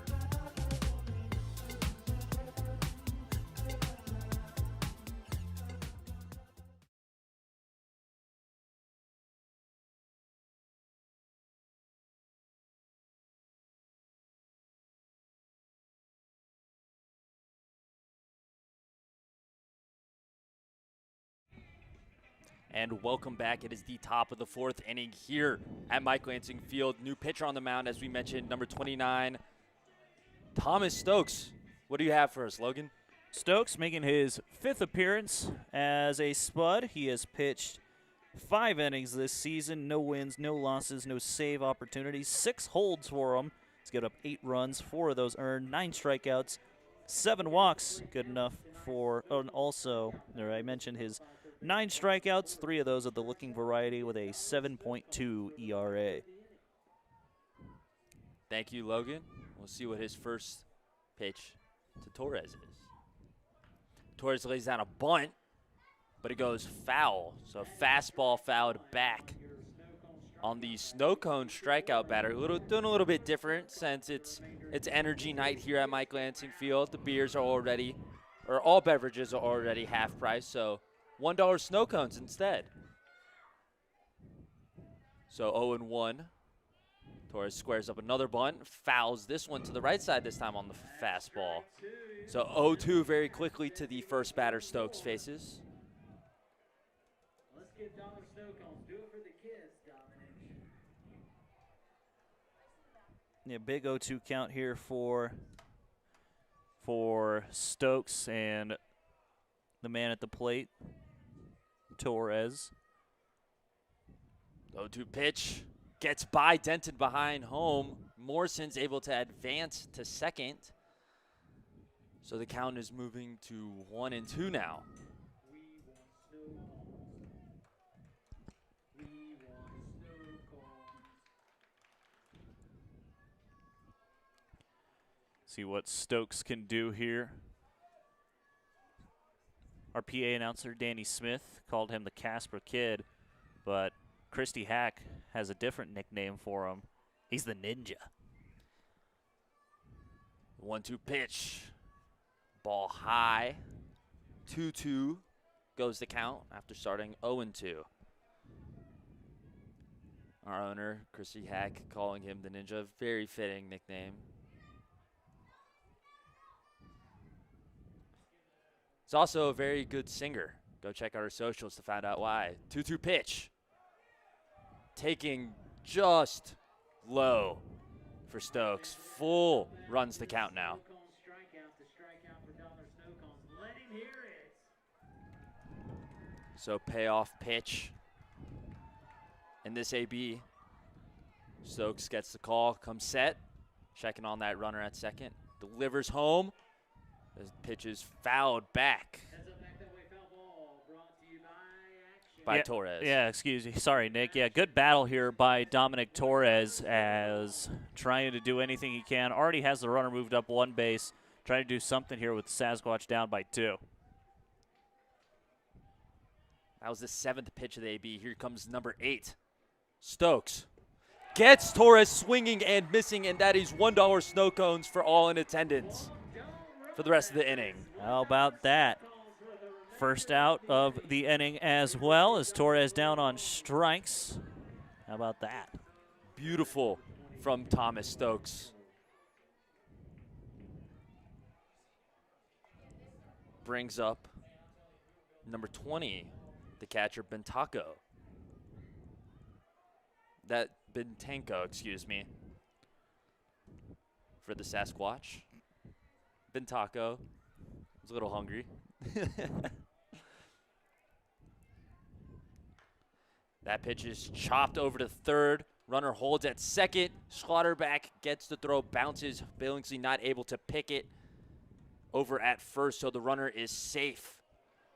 But the lead runner stays at second, so runners on first and second here with 1 out. Double play possibility now. Yeah, that there is.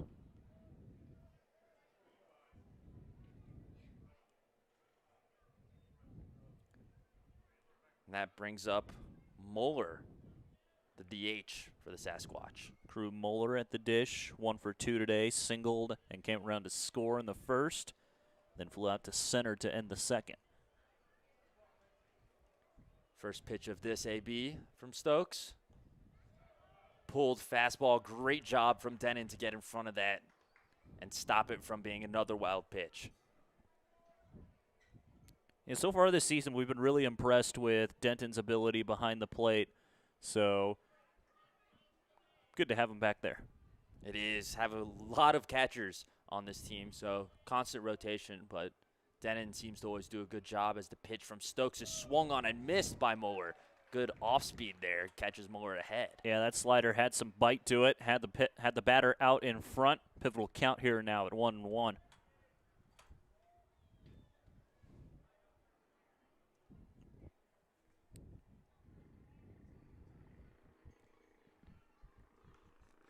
So that pitch is fouled back. 1-2 now. As our DJ Caitlin House, one of our fellow interns, plays the finish him from Mortal Kombat. See if Stokes is able to do just that. Comes set now. Checks on the runner at second. Pitch.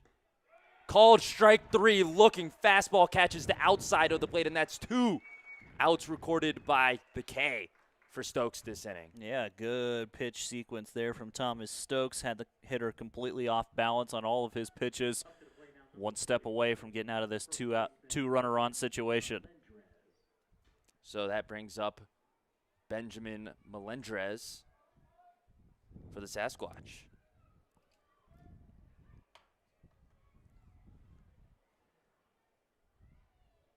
First pitch from Stokes.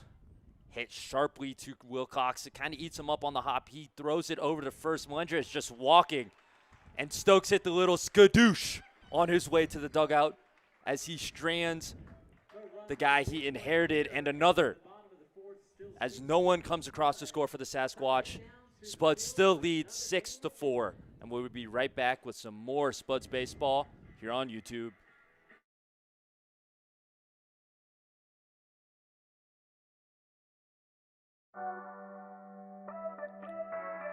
Craving legendary pizza and a family-friendly buffet?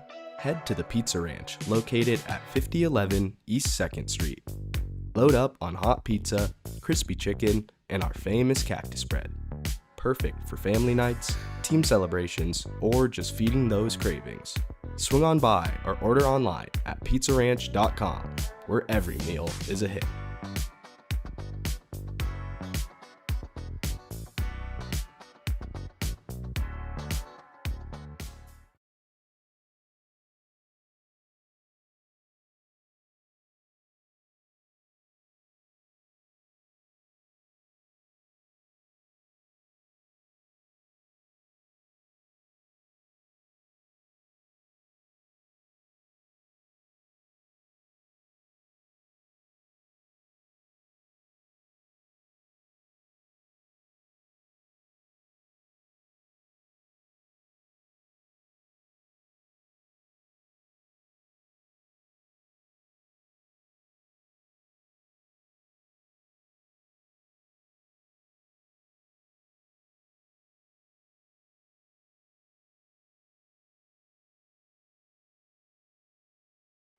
With over 20 years of experience, 5150 Heating and Air Conditioning can help you with all your HVAC needs. A proud sponsor of the Casper Spuds, they serve clients in Casper, Douglas, and Rollins.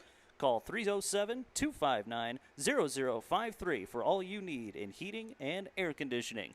5150 Heating and Air Conditioning, proud sponsor of the Casper Spuds.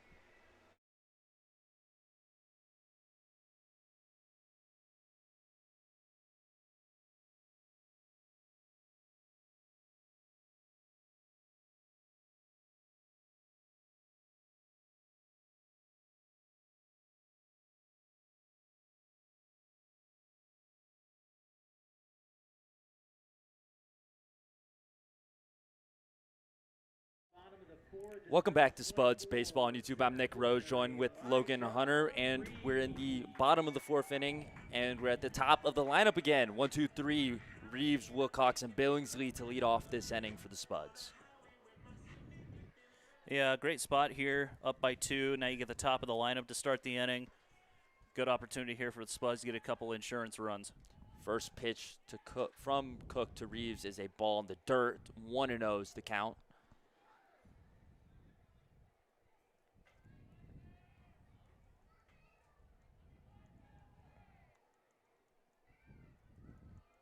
Second pitch from Cook also bounces well before home plate that time. 2-0 to Reeves. A little bit of a hitter's count here. Yeah, Reeves 1 for 1. Hit with a pitch in the first, hit a single in the second. 2 steals as well. Or apologies, that single was also in the first inning. The 2-0. High and inside. Reeves does a little almost Michael Jackson impression. Okay, he'd have to lean the other way for that to be Well, Michael Jackson. he did both. He did both. Okay. He did both. 3-0 to Reeves. Takes the ball high and inside for ball 4. So quick 4-pitch walk to Reeves. Brings up Wilcox. Yeah, exactly what you wanted to see there. Reeves didn't even have to take the bat off his shoulder. And the Spuds have a runner on first here with nobody out. And this is what I have to assume Coach McCrary was dreaming of when he put this order together. Fastest guy on the team over at first. Man with the most hits on the team in the box with no one out. So Wilcox in the box, as I mentioned. First pitch from Cook is hit on. It might drop into center. It does. It's off the glove of the center fielder. Reeves kind of got stuck in between first and second. Couldn't tell if that was going to be caught or not, but makes it to second in time. Yeah, good effort there by Morrison out there in center. Reeves thought that maybe Morrison was going to be able to make the catch. Just popped out of his glove and had to scramble to second to make sure he wasn't thrown out. And that brings up Hunter Billingsley, a man you do not want to face in this type of situation if you're the Sasquatch.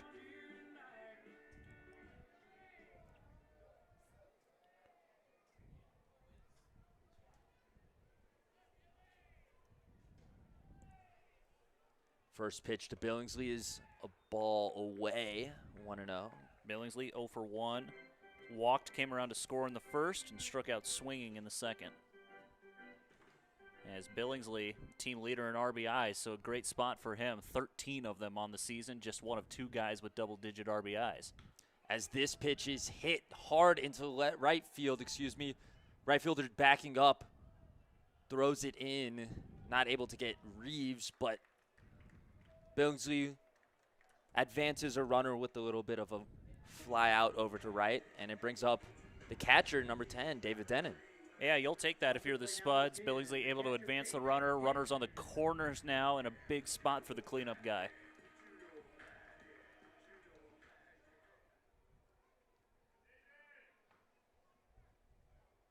Cook looks over at Wilcox on first. Delivers a pitch home. Wilcox takes second with no contest.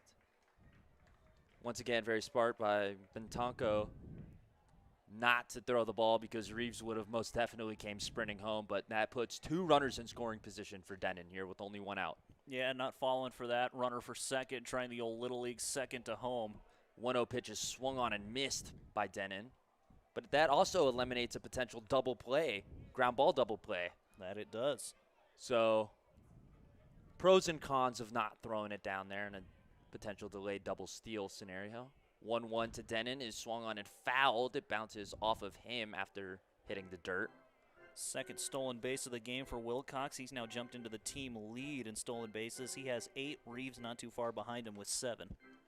Reeves is still taking him because he has 1 more than – they're tied because Reeves has 1 more than him tonight. I have Reeves down for 2 stolen bases. 3, he just took tonight. one. No.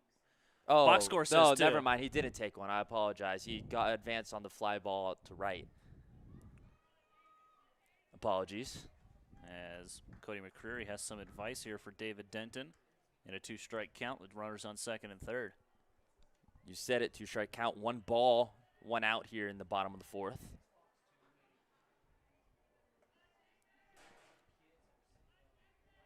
Cook's pitch to Denon taken high and inside for ball 2.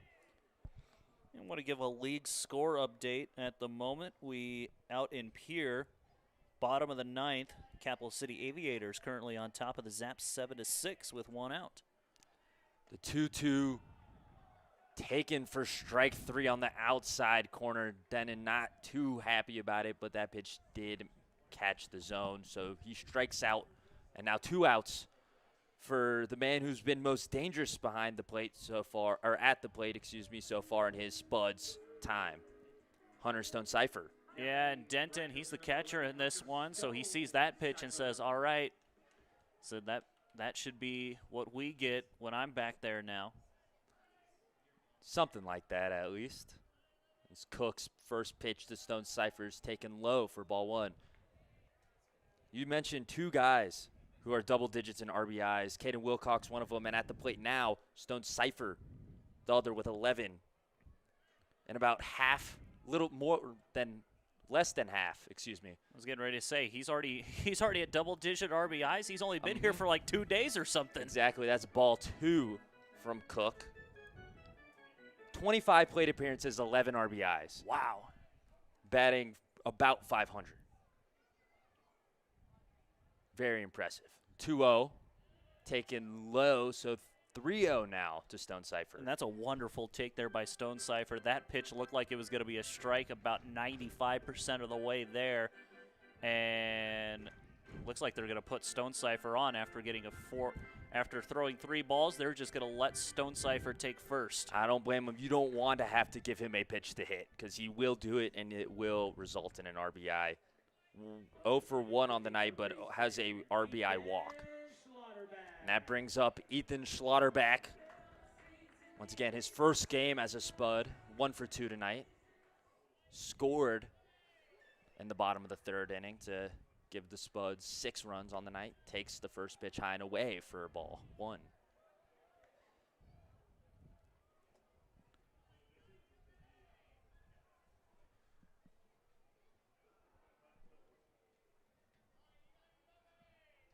Bases juice for Slaughterback. Cook's 1-0 pitch. In for strike 1.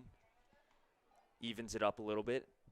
Yeah, and that pitch is so hard to hit. The off-speed slider starts way up in the zone.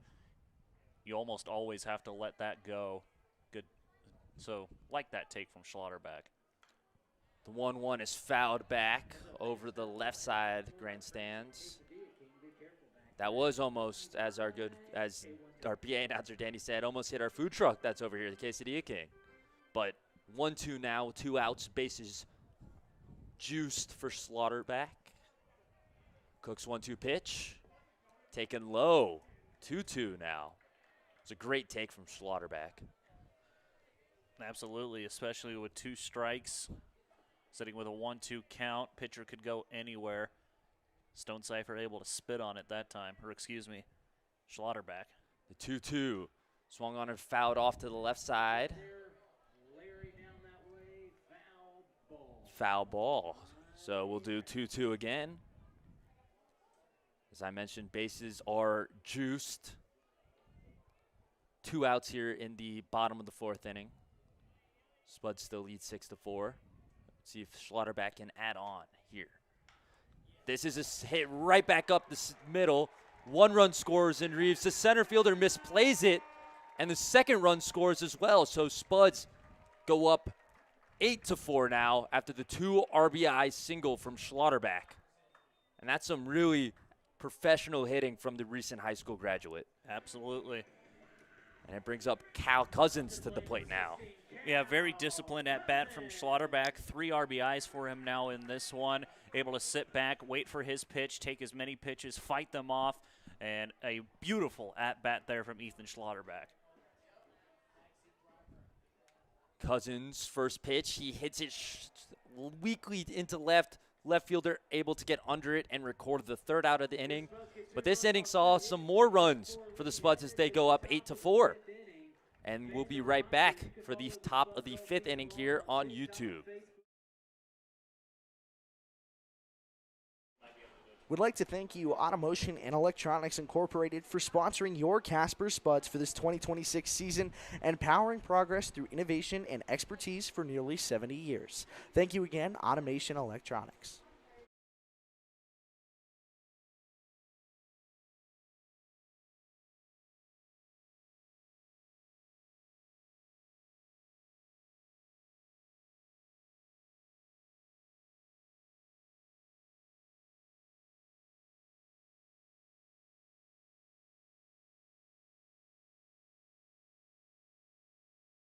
On behalf of the Casper Spuds, we'd like to give a special thank you to the Wyoming Air National Guard for sponsoring the Spuds 2026 season, and an even more special thank you for your service to the United States and the rest of Wyoming.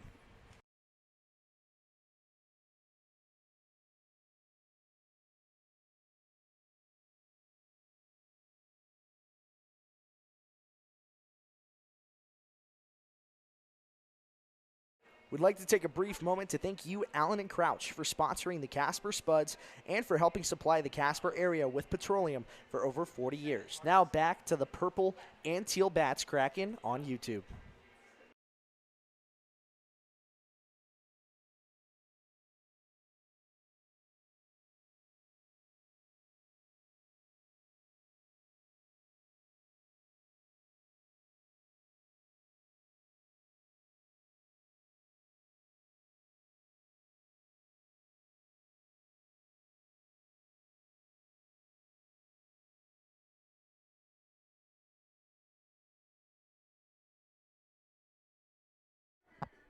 And we're back with some more Spuds baseball in the top of the 5th inning here. Thomas Stokes back out on the mound, dealing with 6, 7, and 8 of this Sasquatch lineup.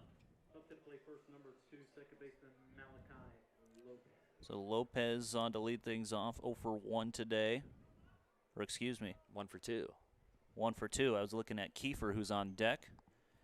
Lopez, yes, 1 for 2. Ground out and a single for him in this one so far. First pitch from Stokes to Lopez. Breaking ball high. Breaking ball or fastball? I didn't really get that good of a look at it, so I'm going with whatever you saw there, Nick. That was a ball high. We'll leave it at that. Second pitch from Stokes. Pulled fastball. 2-0 now to Lopez. Score update, up in Pier, the Cap City Aviators pick up their first win in franchise history as they take down the Zap. 7-6, the score up there in Pier, so good job for the Cap City Aviators. Stat pitch from Stokes is hit on a line directly at Schlotterbeck, who's able to make the catch and record the first out of the inning. Great play from Schlotterbeck. That was a missile right over to him. Heads-up play, just grab it. Yeah, tough luck there for Lopez. I mean, he hit the ball hard, but he hit it right at Schlotterbeck. So that brings up Kiefer to the plate. Stokes' first pitch to him. Misses for a ball 1. That play by Schlotterbeck over that third reminds me of one of our owners, Paul Hackett, his play on the mound at his softball game that he had the other day. Yeah, the real estate softball game held here at Mike Lansing. I wasn't here for it, but I heard it was a absolute rocket right back to the mound, and Hack was able to make the catch and put the batter away. Absolutely. The baseball owner knows a thing or two about catching a baseball. It's the third pitch of this AB is swung on a miss. The count is 1-2 now.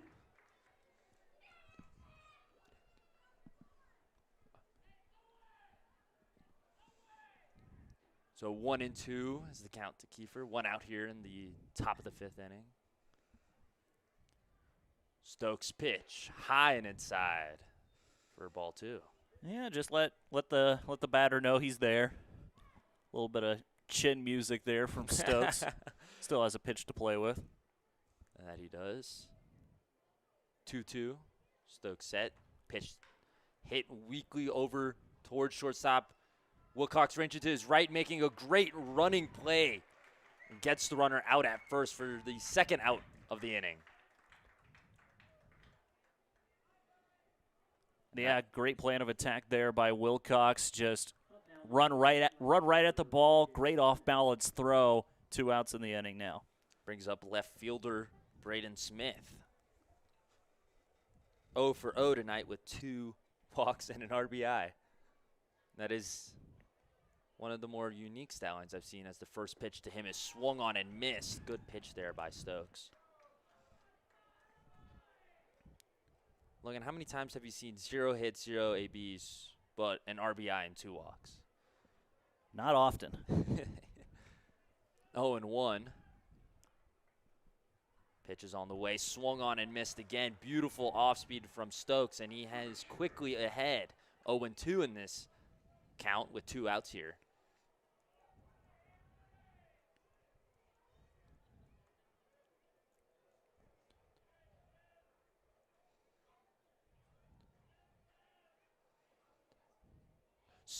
Third pitch is swift. Big whiff from Raiden Smith, and Stokes strikes out the last batter, retires the side in 11 pitches. Very efficient from Thomas Stokes. As we go to the bottom of the 5th inning, Spuds lead 8-4. You're watching Spuds Baseball on YouTube. Craving legendary food and service? Head on down to Texas Roadhouse in Evansville, where the steaks are hand-cut, the rolls are hot and fresh, and the energy is always high. Whether it's a family dinner or a night out with friends, Texas Roadhouse is here for you. Located at 210 Miracle Street, be sure to come hungry, and we know you'll leave happy. Legendary food, legendary service, that's Texas Roadhouse.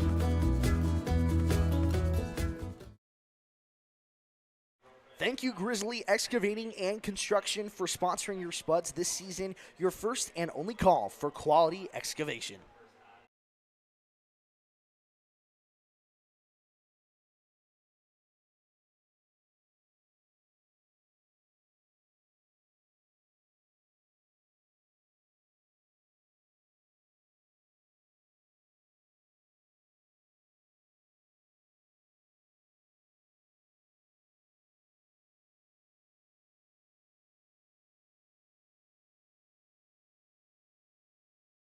We'd like to take a brief moment to thank you, Allen and Crouch, for sponsoring the Casper Spuds and for helping supply the Casper area with petroleum for over 40 years. Now back to the purple and teal bats cracking on YouTube.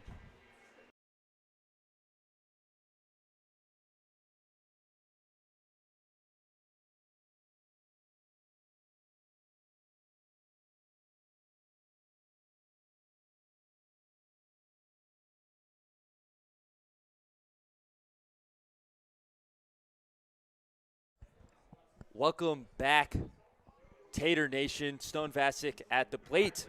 But we'll send it down first to our on-field reporter, Kai Janagabas. Kai, what do you have for us? Thank you so much, Nick. Yeah, you know, I had the opportunity to talk to first base coach Cooper Hack, and we got it chopped up a little bit. We got Noah Buford mic'd up for a little bit as well.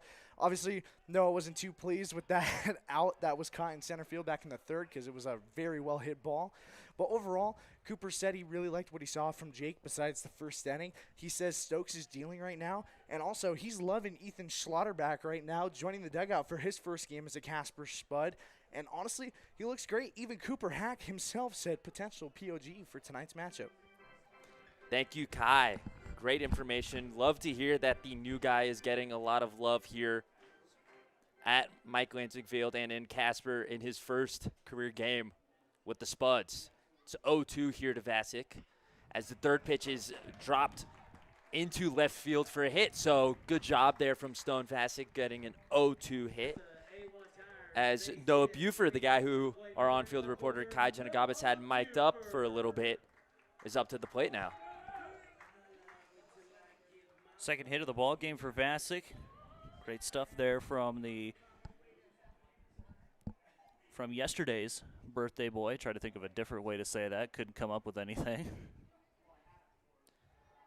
Gets checked on over at first by Cook, but not in time.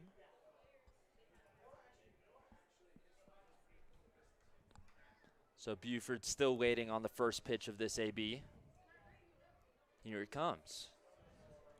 Breaking ball for strike number 1. So 0-1 is the count.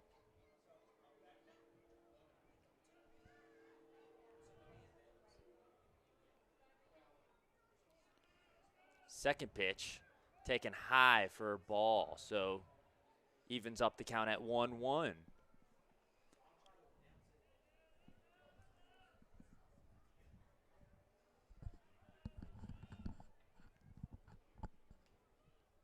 Third pitch, Buford sees, is also high, so 2-1 is the count now. Bit more friendlier to the batter. Buford 0 for 1, walked in the 1st, flew out in the 8th. Or in the 8th, excuse me, in the 3rd. We're not to the 8th quite yet. That ball is fouled back by Buford. 2-2 now. Jordell hustling and getting that ball. Not sure if you could see him over there on the home plate cam, but working hard. So 2-2 to Buford.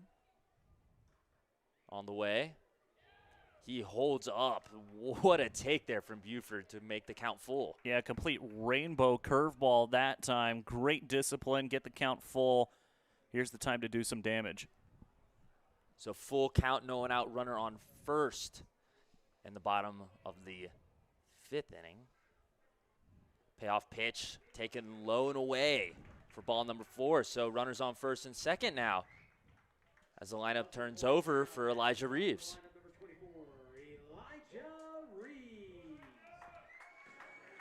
And you have to imagine, Logan, potential bunt in play here.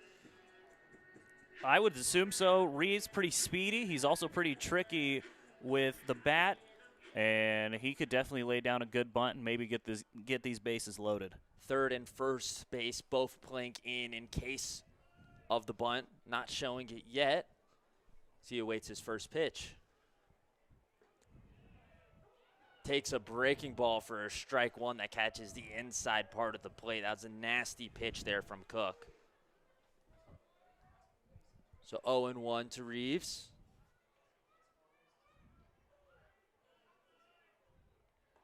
Another nasty breaking ball. I believe that one, the curveball, floats in there for strike 2. So 0-2 very quickly. Corners back off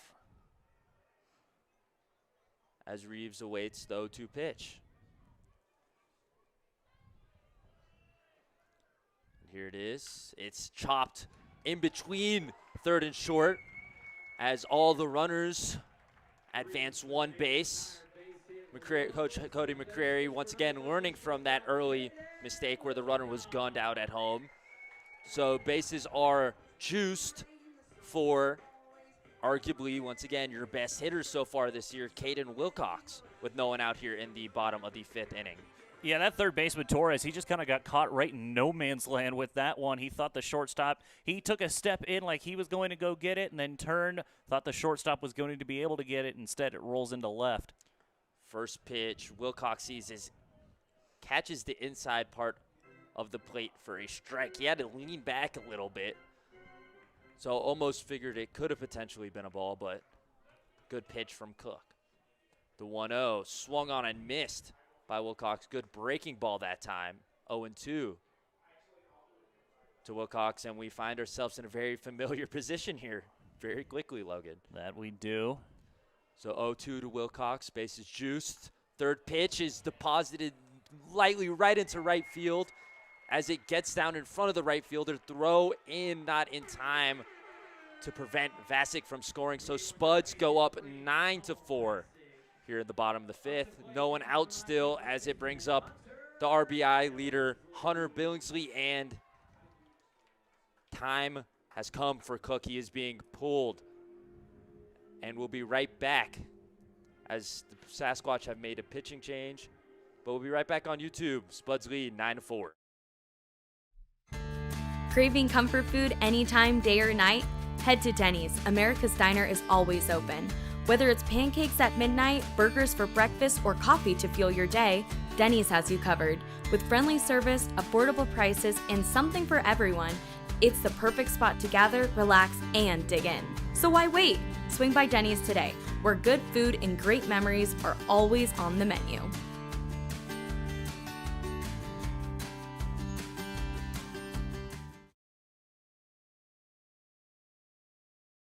On behalf of the Casper Spuds, we'd like to give a special thank you to the Wyoming Air National Guard for sponsoring the Spuds 2026 season, and an even more special thank you for your service to the United States and the rest of Wyoming.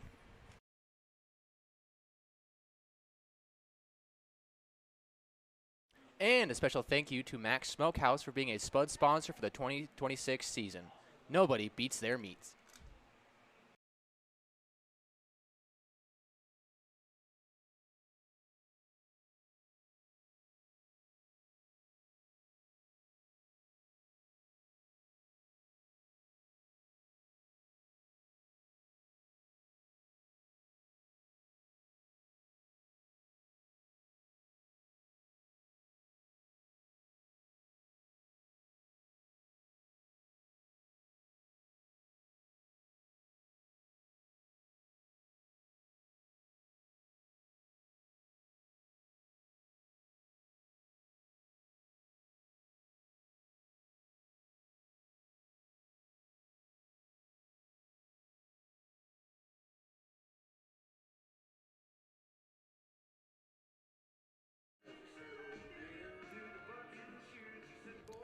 Welcome back to Spuds Baseball here on YouTube. Sasquatch making pitching change, going to lefty Coulter Wilson to face off against Hunter Billingsley. Logan, what do you have for us? Coulter is making his 4th appearance as a member of the Sasquatch. His first pitch to Billingsley in for a strike. He has thrown 9 innings, has 1 win, 1 save, and 1 try.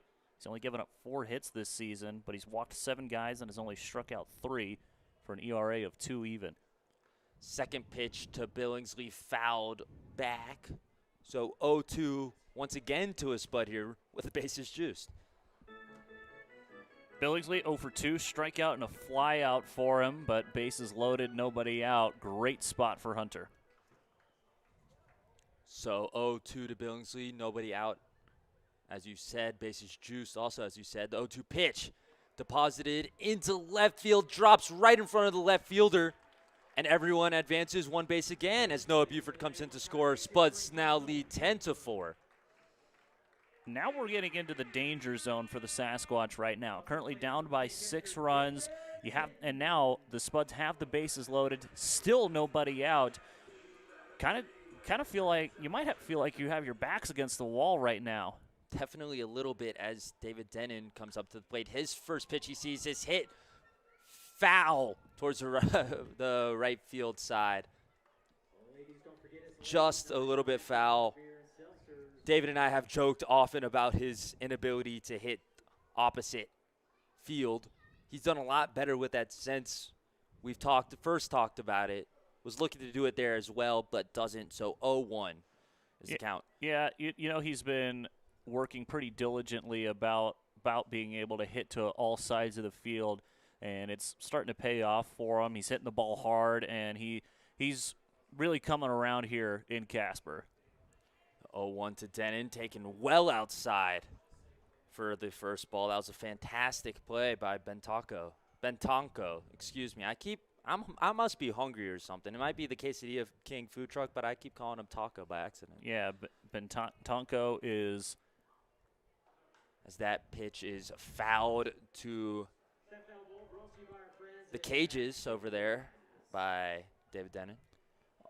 On that fastball, that fastball that missed out of the zone, he looked like a shortstop making a diving play on that one. Good job to not let it get to the backstop and allow another run to score. So 1-2 now to Denon. The pitch from Wilson taken low for ball 2. 2-2 now.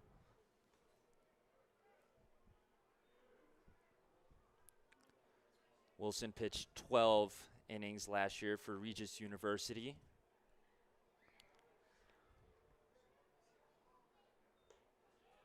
Ball 3 to Denon. Taken high. Good job to work back into this count, make it a full count. Gave up 30 hits on the year, 26 runs, 22 earned, 7 walks, 9 strikeouts. Had an ERA at 6.5 as Denon walks to first, and it's a RBI walk, brings home Reeves. Spuds lead 11-4 now. Yeah, to go back to that 2-2 pitch, that was exactly the type of pitch that Denton wanted, the high heat, but he did a great job of recognizing exactly how high it was, able to lay off of it. Great take there, and now able to bring in a run on the walk. And perhaps one of the more dangerous Spuds hitters, lefty-lefty granted, but nonetheless, first pitch to Stonecipher, hits it directly towards second base, who was able to field it, toss it to second for the first out, and the double play, get Stonecipher as first as well. Spuds score a run to go up 12-4 now, but 2 outs now with the runner on third. That's the second time now in this game that Stonecipher has, or excuse me, no, I was thinking of Schlotterbeck, who previously grounded out. So that's the first RBI ground out for Stonecipher. So Schlotterbeck chops the first pitch he sees, gets past the outstretched glove of the shortstop, and that's an RBI single again for Schlotterbeck. Spuds up to 13 now, and 5 in this inning alone. This will now be the 9th Spud to come to the plate. as the Spuds have put up 5 runs here in this inning. Cal Cousins to the dish now, Spud number 9 to come to the plate in this inning. First pitch he sees is well outside. Good job from Betonko to once again snag it and prevent a wild pitch. Got it right that time. Took me an extra second, but I got it. 1-0 pitch from Wilson is fouled towards the dugout for the Spuds. 1-1 now. Hopefully no one got hit by that one. I know someone did last night and it was no fun. 1-1 to Cousins. Taken outside for a ball. 2-1 now the count. If you're the Sasquatch here in this situation, the damage has already been done. You're able to turn 2. Just got to go get Cousins here and stop the bleeding. Ball 3 well outside. So 3-1, very friendly hitters count with 2 outs here in the bottom of the 5th inning. Schlotterback over at first for the Spuds. Wilson delivers home. Cal hits this one hard to left, perhaps a little too hard, goes directly into the left fielder's glove. That ends the inning, but not before the Spuds could score 5 and go and take a 13-4 lead. We'll be right back with some more Spuds baseball in the top of the 6th here on YouTube. Looking to get active and connect with your community? The YMCA of Natrona County and Casper has something for everyone. State-of-the-art fitness equipment, youth programs, swim lessons, and more. Whether you're chasing goals or just getting started, the Y is here for you. Visit CasperYMCA.org and join a community that moves you forward.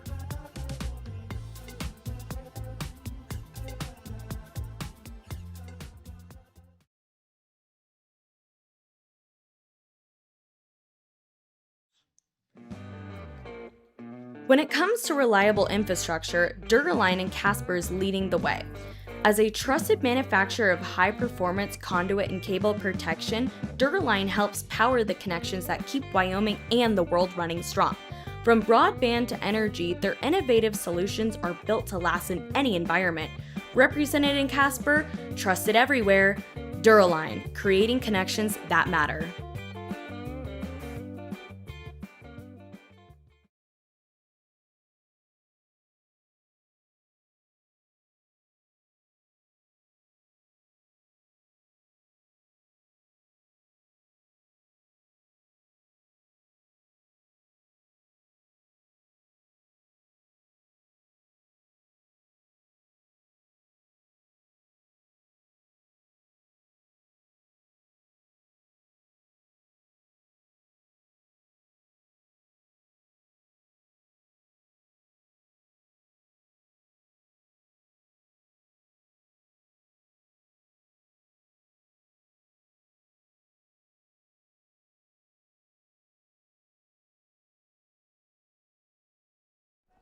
We are back at Mike Lansing Field, Tater Nation.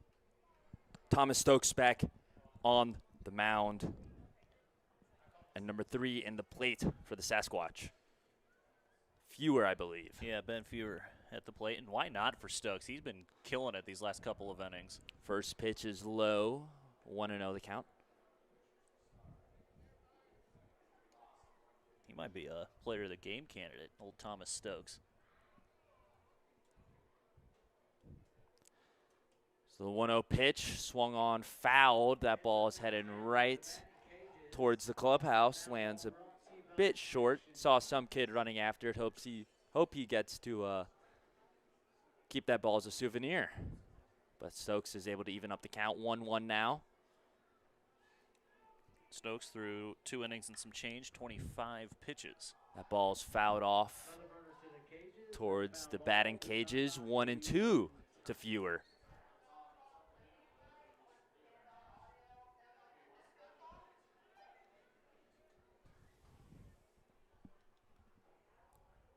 So 1-2 to Fewer. The pitch from Stokes.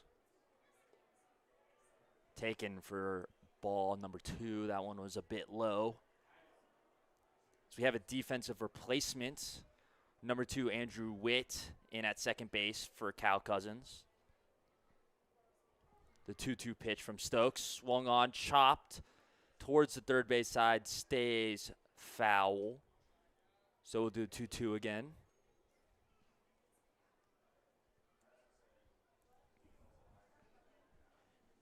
Fewer 0 for 1, walked home a run in the first, grounded out in the third.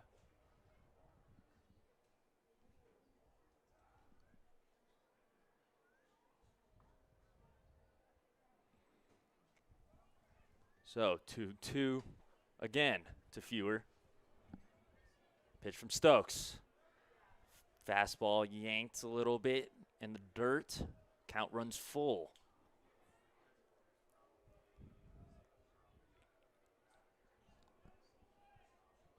Maddox Morrison. Payoff pitch from Stokes. Called low. So he'll walk Fewer after the full count. And as you just said, Logan, Maddox Morrison in the box now for the Sasquatch with a runner on first. No one out here in the top of the 6th. Morrison, believe it or not, hasn't hit since the first inning. First pitch to him called ball, 1-0. Hold on, that can't be right. That cannot be right. Maybe he hasn't recorded a hit since the first inning. No, he let off in the 4th inning. Apologies. He is 0 for 2 today. Correction, 1 for 3. As the check over on first gets away from Billingsley. As Fewer advances to second now. So double play ball pretty much out of the question here. I've seen crazier things happen on the diamond.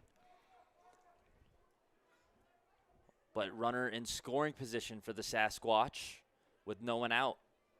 And their leadoff guy at the plate. All right, officially Morrison 1 for 2 today. Tripled to begin the ball game, flew out to end the first, and then walked in the 4th. This pitch to Morrison in for a strike. 1-1 is the count. Good job from Stokes to even it up there. Went fastball inside.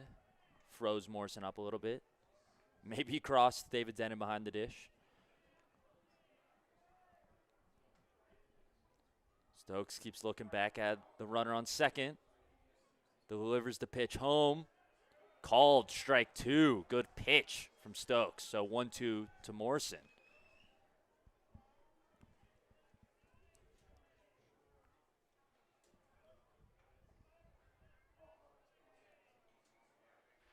So 1-2 to Morrison. Runner on second. No one out here in the top of the 6th inning. Stokes staring down that runner on second. Batter calls time. Disengages a little bit. Comes back into the box. Yeah, Stokes doing all he can here to try to throw off the hitter's timing. Really like this kind of cat and mouse game that Stokes is playing right now. 1-2 is hit sharply to first and past a diving Hunter Billingsley glove. The throw from right field in time, but up the line. And Denon was not able to apply the tag to Fewer at home, so 1 run gets across here for the first time since the first inning. For the Sasquatch, it is still an 8-run lead for the Spuds, though. Yeah, that looked like a great throw out there in right from Hunter Stonecipher. Just barely took Denton up the line, and as soon as it got in his glove, the runner from third got directly behind Denton where he couldn't tag him. So first pitch from Stokes, breaking ball that catches the zone, freezes Torres a little bit there to the snow cone strikeout batter tonight. 0-1 to Torres. Swung on, fouled back. 0-2. No one out here. Runner on first. One has already crossed for the Sasquatch this inning. I believe Torres has already struck out tonight, giving fans $1 snow cones. And he has 1 for 3, singled back in the second, struck out his last time. Stokes trying to get him to do it again with the fastball outside. Not quite able to get Torres. So 1-2 now. Good job from David Denon to go get that ball, prevent a pass ball.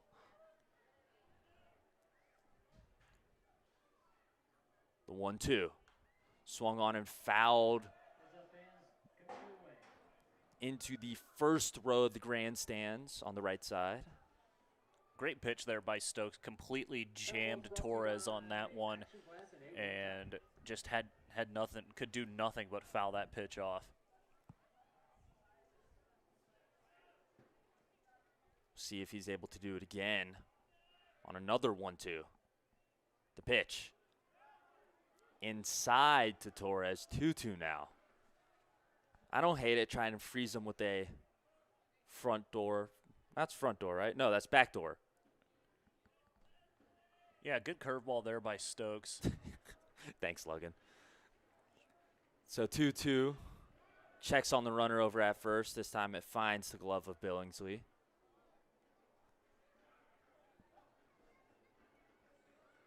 You never answered my question. Was that back door or front door? I believe that would be front door. Okay, front door. Anyway, 2-2 now. Stokes looks at the runner at first. Comes back to the plate. 2-2 pitch. Swung on and missed by Torres. Another strikeout of the snow cone. Strikeout batter. Fans are very excited here at Mike Lansing Field as there's one away and the top of the sixth. That's strikeout number 4 for Stokes, and half of them have been Torres. Has his number tonight. And he does. All right, one out here, top of the sixth. The runner on first. Brings up this new Sasquatch hitter. First pitch to him, swung on, fouled back on the right side. Strike one.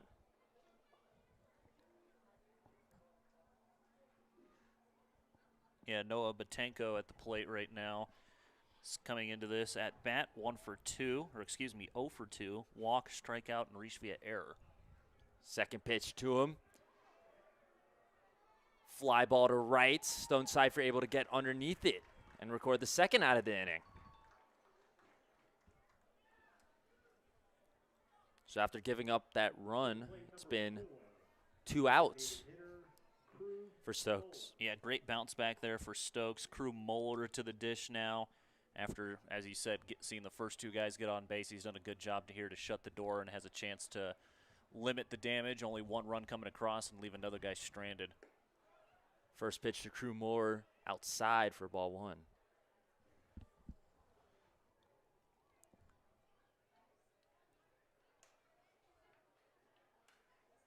One and 0 pitch from Stokes. Fouled, chopped off the top of the Sasquatch dugout.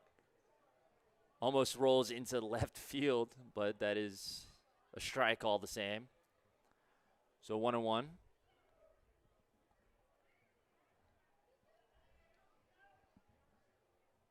Stokes pitch, hit to right field. Hunter Stone Cipher hustling. That ball bounces fair. Throws it into Witt. Doesn't come home. Runner scores. It's an RBI double for Crew Moeller for the second run scored this inning by the Sasquatch. Yeah, Moeller a little behind on that pitch. Shot it down the line. Able to get it to land in fair territory there. He'll take the extra bases any way he can. Now the Sasquatch chopping into that lead of the Spuds. Just a little bit. Spuds still hold a 7-run lead as Melendrez is up to the plate with 2 outs here in the top of the 6th. Stokes checking on Moore at second, looking at him. Delivers the pitch to the plate. First pitch was high. So it's 1-0.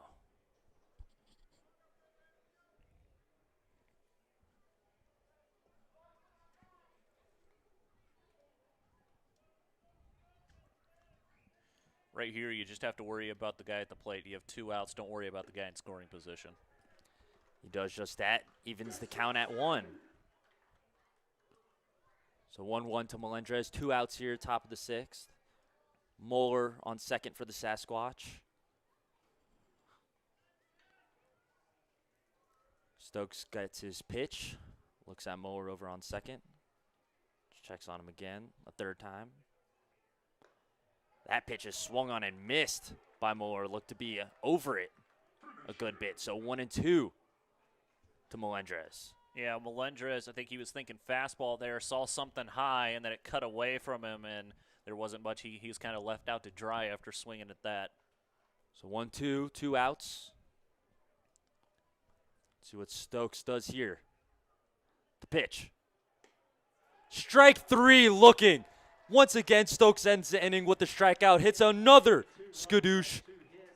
Leaves a runner stranded in scoring position. It is 13-6. Spuds lead going into the bottom of the sixth. We'll be right back here on Spuds YouTube.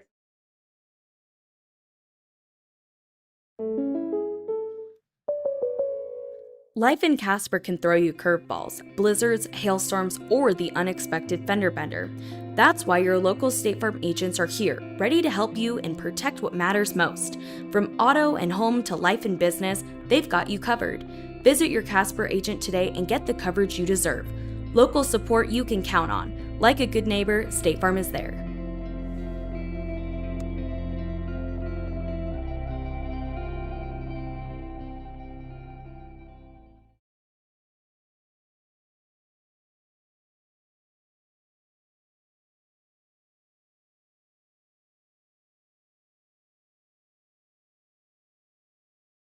We'd like to take a brief moment to thank the Central Wyoming Counseling Center, where compassion drives development. Thank you so much for sponsoring your 2026 Casper Spuds.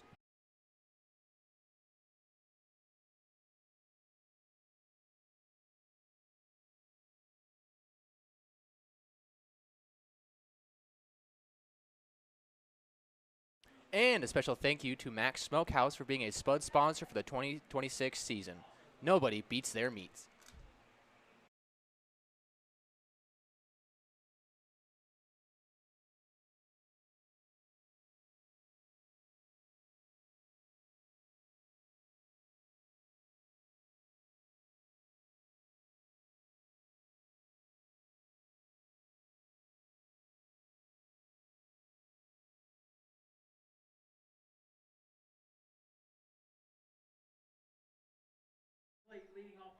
We are back at Mike Lansing Field. Tater Nation, Nick Rose, Logan Hunter, bottom of the sixth inning here. Stone Vasic leading us off. Spuds lead currently over the Spearfish Sasquatch 13-6.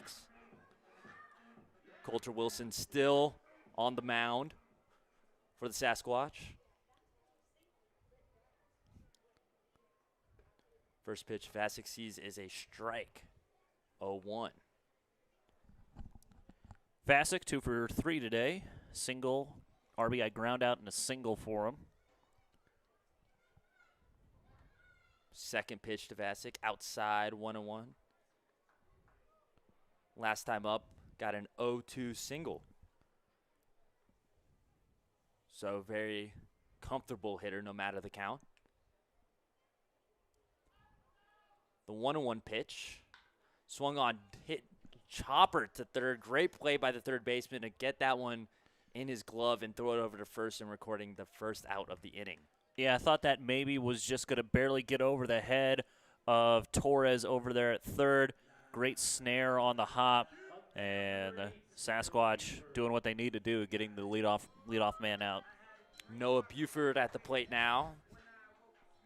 The 9-hole hitter in this Spuds lineup. First pitch he sees is a ball outside.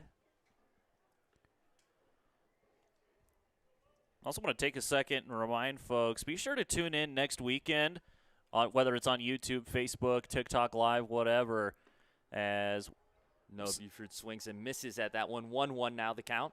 As we're going to have Logan Wilson coming to the ballpark on the weekend, June 20th. Logan Wilson will be here. Casper legend, Wyoming football legend. As that ball is low and away to Buford, 2-1 now. Be great to have a guy like Logan Wilson at the ballpark. This ball is hit hard to third again. Another great play by the third baseman. Able to get the throw also in time. So 2 quick outs for the Spuds. Both hard hit balls over to third base. Torres has done a great job over there for the Sasquatch, but that brings off the leadoff guy with 2 outs, number 24, the Casper kid himself, Elijah Reeves.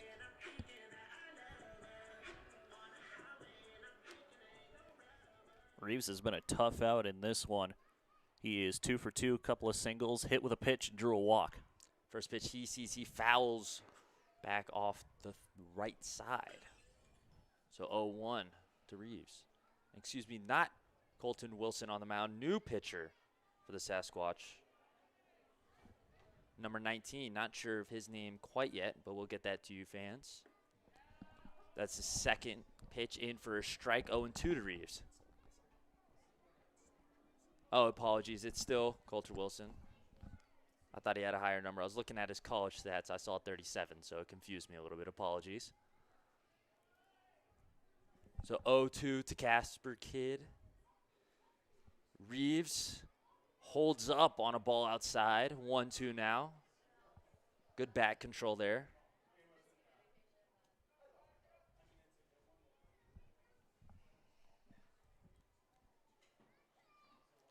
One, two to Reeves, swung on, fouled back. Close-ish to the press box. Yeah, that thing got foul in a hurry. That was on a line. It did. It was heading towards our good friend and graphic designer, Grant Hofford, in his little area of the press box. But avoids him, thankfully. But we'll do 1 and 2 again. Good take from Elijah brings the count 2-2. That ball was low.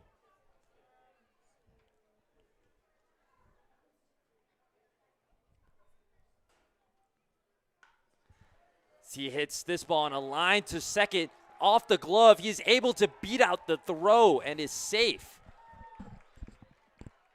Wow, sometimes it's better to be lucky than good. Reeves showing off the speed there. He thought for sure that was going to be caught by the second baseman. Kicks off his glove, and he had to really kick it into gear to make sure that he was make sure he was going to be able to get to first. Yeah, it's good hustle from him as well. So with 2 outs, Reeves gets on base and brings up Caden Wilcox, who swings and misses at the first offering. 0-1 to Wilcox with Reeves on first base in the bottom of the 6th inning. That ball was outside. So 1-1 is the count.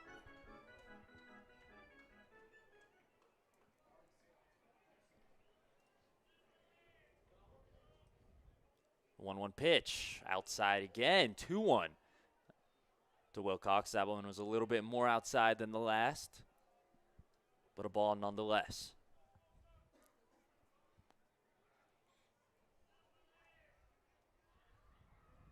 2-1 pitch to Wilcox. Jumps out of the way of that one.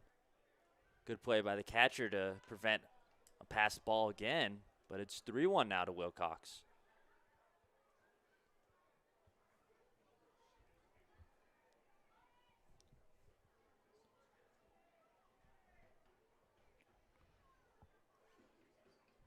The 3-1 pitch is swung on and missed. 3-2 now. Count runs full. And that's a hack that our good friend Kai Janagabis would appreciate on a 3-1 count. Absolutely. You know, trying to hit a 5-run home run there, it's felt like. That ball is skied over towards right field. He's running in, stops Kemp under it, able to make the play and retire Wilcox. So the Spuds strand 1 in the bottom of the 6th, score none. Score still 13-6. Spuds lead. We'll be right back with the 7th inning here on Spuds Baseball. Founded in 1948, Teton Distributors has been serving Wyoming in locations such as Gillette, Rock Springs, Cheyenne, and right here in Casper. Based in Worland, Teton Distributors is proud to be a sponsor of the Casper Spuds.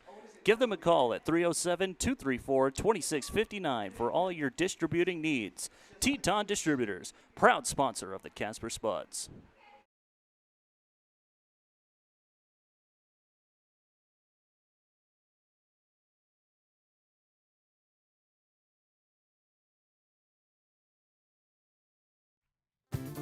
If you're visiting Casper for business, adventure, or just passing through town, Best Western has you covered. With clean, comfortable rooms, free hot breakfast, and a staff that treats you like family, you'll feel right at home, whether near or far. With 3 convenient locations, Best Western in Casper is your base camp for everything Wyoming. Book your stay and rest easy today.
Top half of inning number 7. Spuds lead at 13-6. Malachi Lopez set to lead things off. And, hey, what do you know? Thomas Stokes still out there, and why not? Yeah, 4th inning of work through 3 innings so far. 5 strikeouts, 2 hits, 2 runs, and a walk. So fantastic outing so far from Stokes. And he's saving those arms in the bullpen from some extra work, giving them a little time off to get ready for the Fort Collin Foxes series. Absolutely needed it, too, with how many arms the Spuds and the Sasquatch went through in yesterday's game. As the first pitch is swung on and hit in the air to center. Reeves is charging. He might have lost it, but he found it, and there is the first out of the inning. He put his arms out like he might have lost it in the lights. Don't know if maybe that was him calling it off or what that was. I think that was him calling it off there. Letting But the right fielder know that that was his ball. yeah, either way, he's able to make the catch, and there's 1 pitch and 1 out here in the top of the 8th. Top of the 7th, excuse me. New batter for the Sasquatch, number 23. We'll get right on who that is for you guys at home. Looks like it is Sam Wapniowski, who is taking over for Kiefer.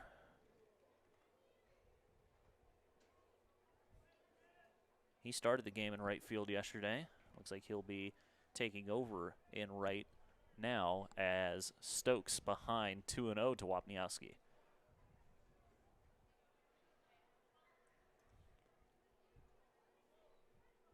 There is someone warming up in the bullpen over there as this pitch is hit in the air to center, right at Reeves. He has to backpedal a little bit, but he makes the catch, and there's 2 gone.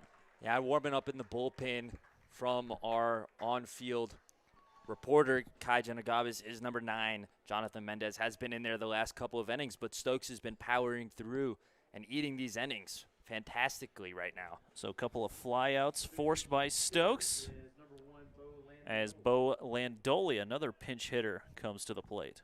Yeah, Bo Iandoli, no stranger to the Spuds lineup, has played a whole bunch in the now 4 games that they faced off against each other.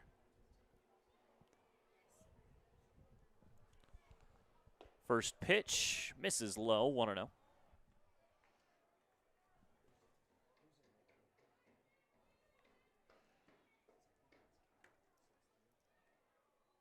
Excuse me, Ian Doley. Called him Landoli. It is Ian Doley at the plate.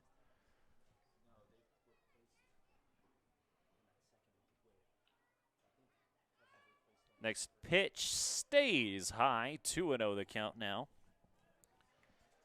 Ian Doley in yesterday's game hit a home run in the 2nd inning. Yesterday.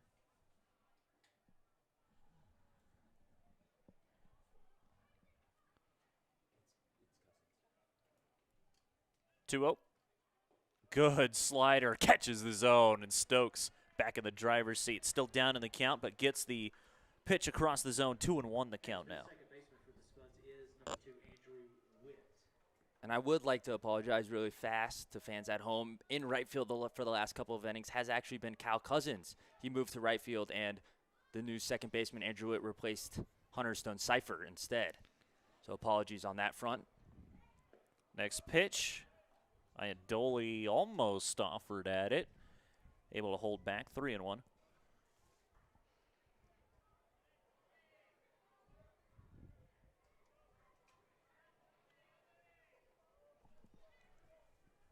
Hitters count all the way here for Iandoli. Fastball below the knees, ball 4.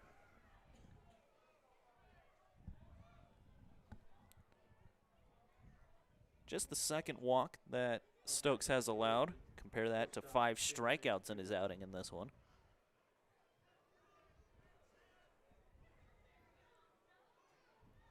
Two-out walk brings up Ben Fewer.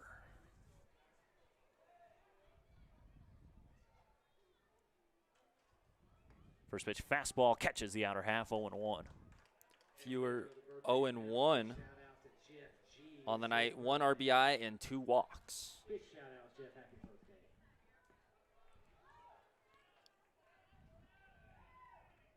0-1. Half swing. I think that was kind of a pitch that Fewer wasn't quite confident he'd make contact with. Lucky to do so. Fouls it off 0-2. And we've seen many hitters look that way so far tonight against Thomas Stokes on the mound. 0-2 from Stokes. Chopper up the middle. Good pick by Wilcox. Throw to first is in time. Man, he ran all the way towards basically the second base position to make that throw, but that will end the inning. Yeah, I thought that Wilcox was about to run over second base. Didn't toss it over to first. Stokes super hype coming off the field there, but we'll be right back with some more Spuds baseball here. It's the seventh inning stretch. Don't go anywhere.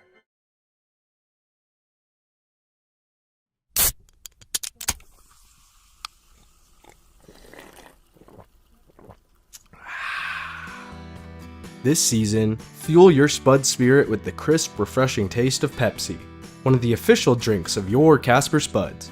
Whether you're cheering from the stands or the couch, Pepsi is the perfect game day companion. Ice cold, bold, and made for fans like you. Grab a Pepsi and let's go Spuds.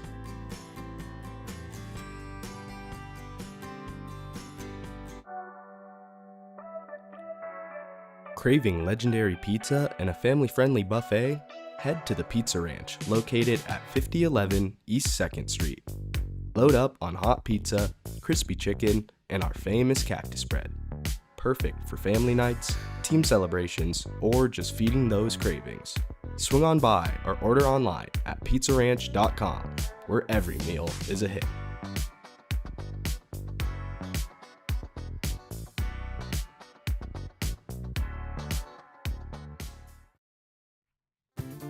If you're visiting Casper for business, adventure, or just passing through town, Best Western has you covered.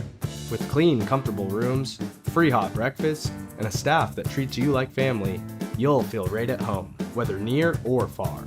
With 3 convenient locations, Best Western in Casper is your base camp for everything Wyoming. Book your stay and rest easy today.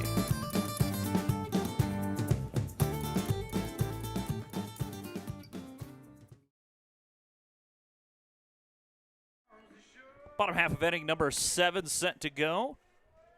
13-6 in favor of the Spuds as Hunter Billingsley will lead things off as he takes a look at a fastball inside 1-0. And Logan, I have a feeling things might get a bit Western, as we just heard someone from the dugout scream. Yeah, that's Hunter Billingsley's walk-up song. It's about to get Western. Pretty solid song as this is right back to the pitcher, and he will underhand flip to the first baseman covering, and quickly there's one out here in the bottom of the 7th. Up to play now, number 10, the catcher, David Denton. Quickly one out here in the 7th inning. David Denton will be the next to hit.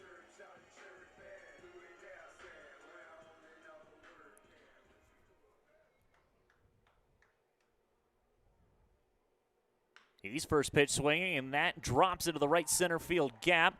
Denton rounding first. Center fielder misplays it. Denton's trying for two, and he is out trying to extend the single into the double. I don't hate the aggression, but I don't think Morrison, he didn't completely lose that ball. It kicked off his glove, stopped right there, threw it to second. I'm not a fan of that extension there. Yeah, Denton looked over at center, saw he misplayed it, thought he lost it, tried to turn to Morrison, gunned him at second. So for the first time today, Andrew Witt will dig in as he replaces Hunter Stonecipher.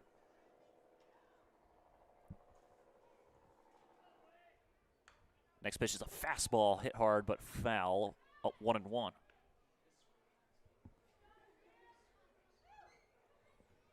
As you guys over on YouTube can definitely see Drew Wardell hustling over and making the play to go grab the ball behind home. He's been doing that all night. Ball on a strike here to the Bakersfield, California native. Fastball stays low. Might have had a little bit of break on it. 2-1. Head over to the first base dugout. Kids can run bases at the end of the inning. Head to the first base dugout. So Stonecipher replaced 0 for 2 walk and an intentional walk for him, but a couple of groundouts as well, as this is on a line into right field, and Andrew Witt starts his day with a single. And that brings up a man who has 4 RBIs already on the night in Schlotterback. Up to the plate now, number 15, third baseman, Ethan Schlotterback. The switch hitting Ethan Schlotterback. We saw him hitting left-handed earlier. Now he'll have to flip around and swing it right-handed. Yeah, Schlotterback, 3 hits today, and as you mentioned, 4 RBIs. First pitch fastball in on the hands, flared over the head of the first baseman. Make that a 4-hit game. Witt rounding second, on his way to third. The throw not in time and offline. Runners on the corners now with 2 gone. Witt speed there, committed to going all the way to third on a short little blooper to right field. So 3 straight hits for the Spuds. Brings up Cal Cousins, who has moved from second base to right field.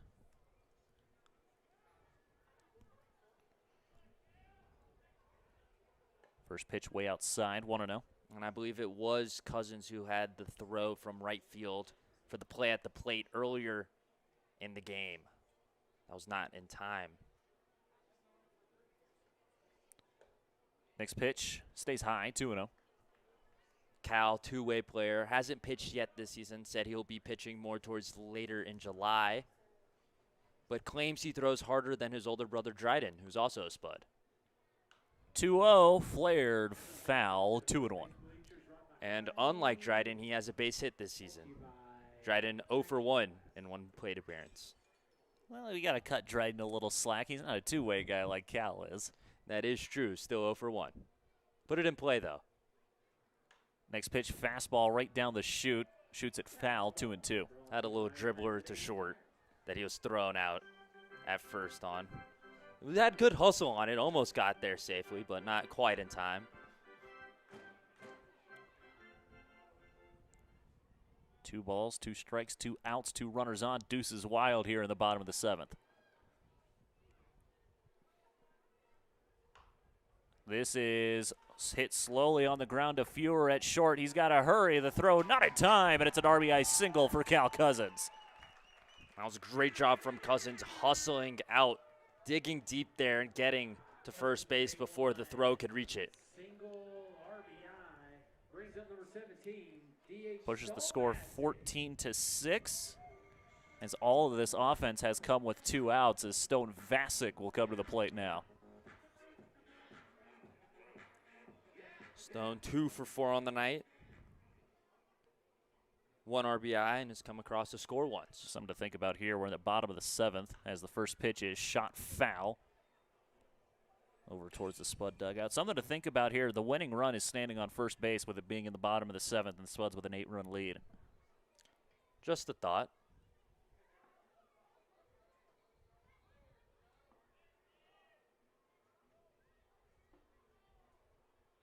A 1 to Vasic. Outside, ball on a strike now.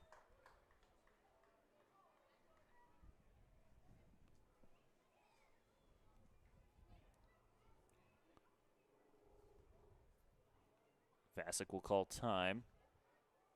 Pitcher almost didn't see it.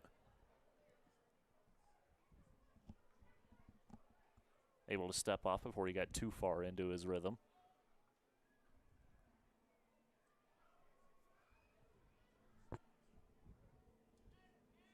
One and one. Fastball, another one foul.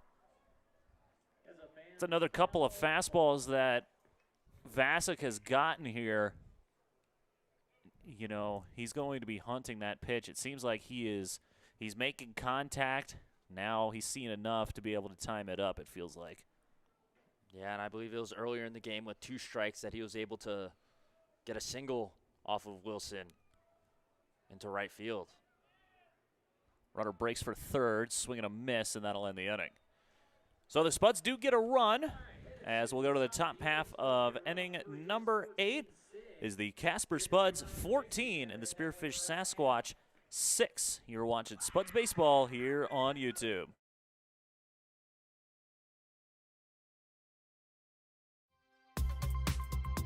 Looking to get active and connect with your community? The YMCA of Natrona County and Casper has something for everyone. State-of-the-art fitness equipment, youth programs, swim lessons, and more. Whether you're chasing goals or just getting started, the Y is here for you. Visit CasperYMCA.org and join a community that moves you forward.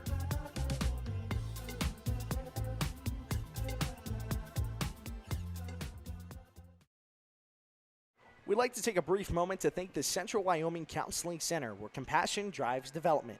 Thank you so much for sponsoring your 2026 Casper Spuds.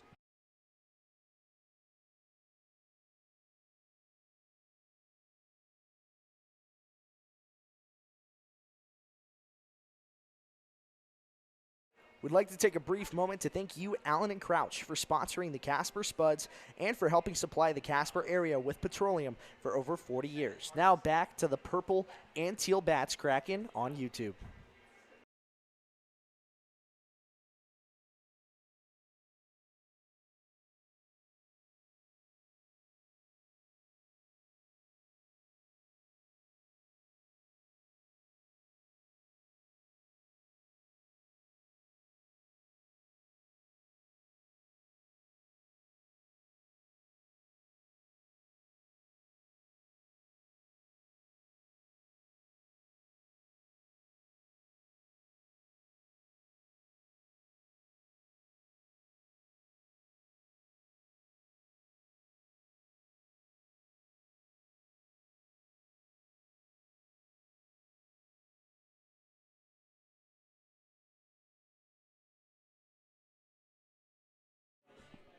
Top half of the 8th inning as the Spuds enter the inning with an 8-run lead.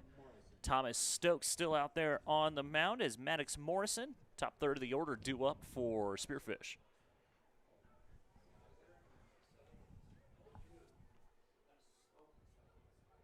First pitch, Stokes tried to go with the slider, tried to backdoor it there. Misses, 1-0. I believe last time Morrison was up, he got that RBI single that brought him fewer. And Morrison 2 for 3 today, tripled back in the first inning as the next pitch misses inside, 2-0. Quesadilla King, he's been smoking hot all day long, so he apologizes if you got turned away, but it's the last call.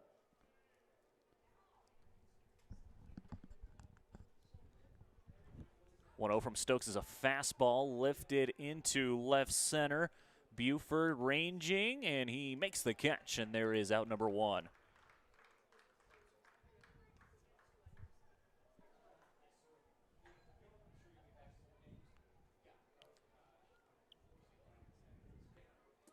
Brings up the snow cone strikeout batter tonight. And Dom Torres to the plate now.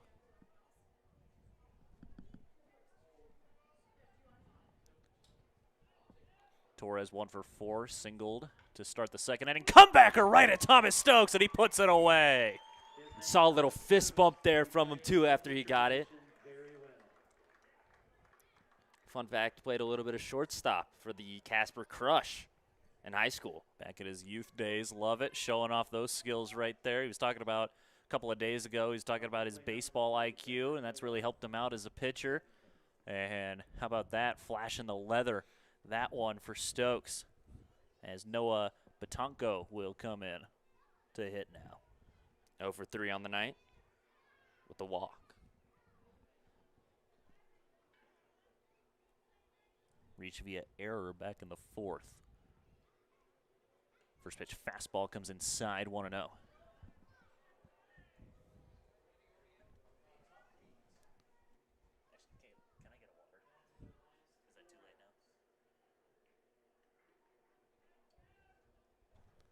Next pitch from Stokes.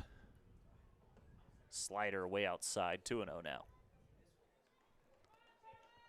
Have to feel he's a little amped up after that, catching that comebacker. No doubt the adrenaline's pumping there for Thomas Stokes. Just has to take a deep breath, get back to pitching the way he has been throughout tonight.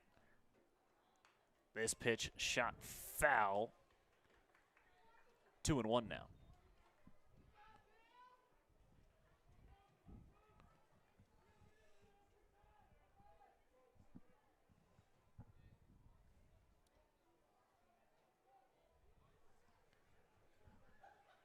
Hitters count, 2 outs in the inning. Try to make short order of this Sasquatch lineup.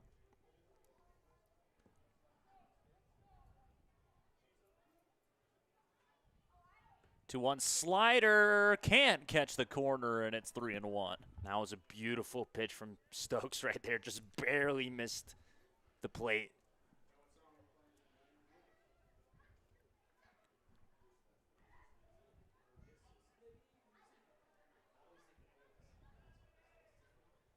Three-one fastball on the ground, hard hit past the outstretched glove of Wilcox, and it's a 2-out single for Batanko. Yeah, Wilcox did everything he could there to try and go make that play. That ball hit really hard up the middle, just past his diving grasp. Before that, Stokes had retired the last six of the last 7 batters before that single. I was not doing it for the purpose of that joke. It's not why I said that. Sure it wasn't. Crew Waller next to hit, 2 for 4 today, as the first pitch to him's in there for a strike, 0-1. Did you say he was 2 for 4 already? Yeah, I did. Just said 1 it. RBI. I'll add that. Correct. Also 1 strikeout. Swing and a miss. Good changeup there from Stokes. 0-2 now.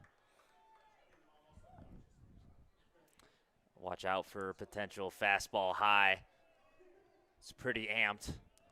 Might go try and get him to chase that high cheddar. Does go to the fastball. Kept it low that time. Bounces to the plate. Can't get the batter to chase 1 and 2.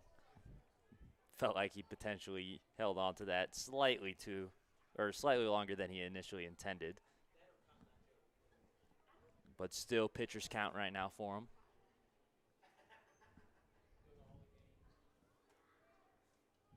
1-2 fastball chopped off of Moeller, and it's a foul ball. And he's down. That ball hit him hard off the ground. Yeah, it looked like it caught him probably in the left calf. Probably where there's no protection there as he's trying to walk it off.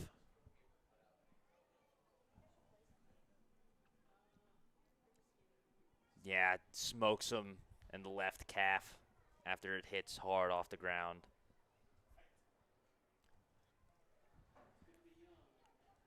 But these Spuds, what a way to respond after losing yesterday's slugfest, starting the game down 4-0. What a way to respond as they have outscored the Sasquatch since the bottom half of the first. They've outscored them 14-2. It's pretty good. It's a good way to win a baseball game. Knock on wood. Still a pitcher's count. Here comes the pitch from Stokes. This is popped up towards the first base side. Billingsley will make the catch, and there is the third out of the inning. And there's one more skadoosh from Thomas Stokes. Another scoreless inning for the Sasquatch with Stokes on the mound. Batanco left stranded at first after his 2-out single. Go to the bottom half of inning number 8. It's the Spuds 14 and the Sasquatch 6. You're watching Spuds Baseball here on YouTube. Life in Casper can throw you curveballs, blizzards, hailstorms, or the unexpected fender bender. That's why your local State Farm agents are here, ready to help you and protect what matters most. From auto and home to life and business, they've got you covered. Visit your Casper agent today and get the coverage you deserve. Local support you can count on. Like a good neighbor, State Farm is there.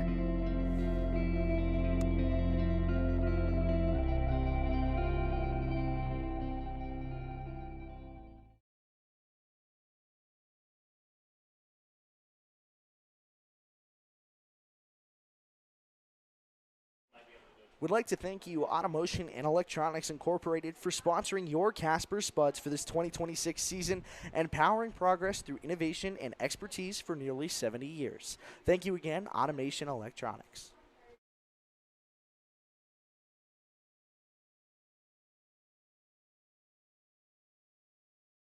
We'd like to take a brief moment to thank you, Allen and Crouch, for sponsoring the Casper Spuds and for helping supply the Casper area with petroleum for over 40 years. Now back to the purple and teal bats cracking on YouTube.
Bottom half of inning number 8 set to go. Noah Buford will lead things off with a new pitcher on the mound. Yeah, Logan, Wheatley Chalupek on the mound. 7 innings pitched so far for the Sasquatch. 3 hits, no earned runs, 2 walks to 11 strikeouts, 4 of those looking. As the first pitch comes up and in on Buford, looked to square, able to avoid that fastball up and in. 1-0 the count to Buford. 0 ERA with a .714 whip. Pretty good. Guy like that, you know, not to question any decision making out there on the field as the next pitch is in there for a strike. I mean, it's an 8-run ball game. This seems like a guy who'd be coming in with a 1-run lead. But he has 1 save and 1 save opportunity for the Sasquatch this year. 2-1 to Buford. But as I was going to say, sorry, Nick, but as I was going to say, got to get reps whenever you can. Whenever you can. Swing and a miss by Buford. 2-2 now. Fastball, slider, changeup. That fastball touches 90. So lots of power behind this arm for the Sasquatch. 2-2. Swing and a miss. Blew the fastball right by him, and there's 1 gone. Back to the top of the lineup, number 24, Elijah Reeves. So Jalupek picks up the strikeout. Now he's got to face the top of the lineup for the Spuds, as Elijah Reeves will stand in.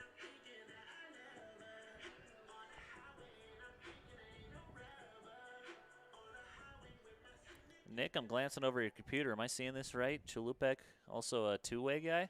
Potentially. Hasn't played two-way for the Sasquatch, but definitely did in his high school days. First pitch to him. First pitch to Reeves is a strike, 0-1.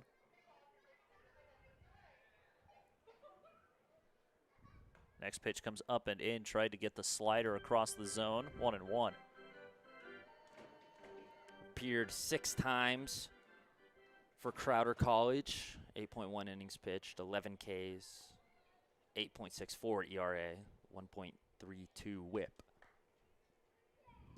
1-1. Fastball down and away, 2-1 now to Elijah.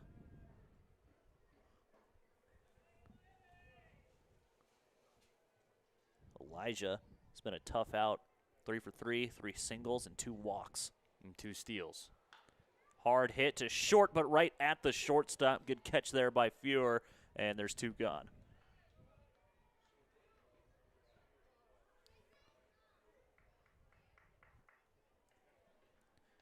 So 2 gone, nobody on. Here comes Caden Wilcox.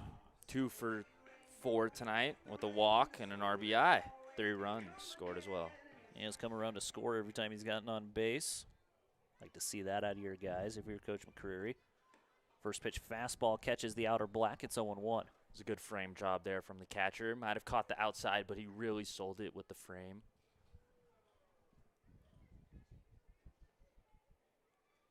A 1 from Chalupek. About the same spot. Doesn't go his way that time. 1-1.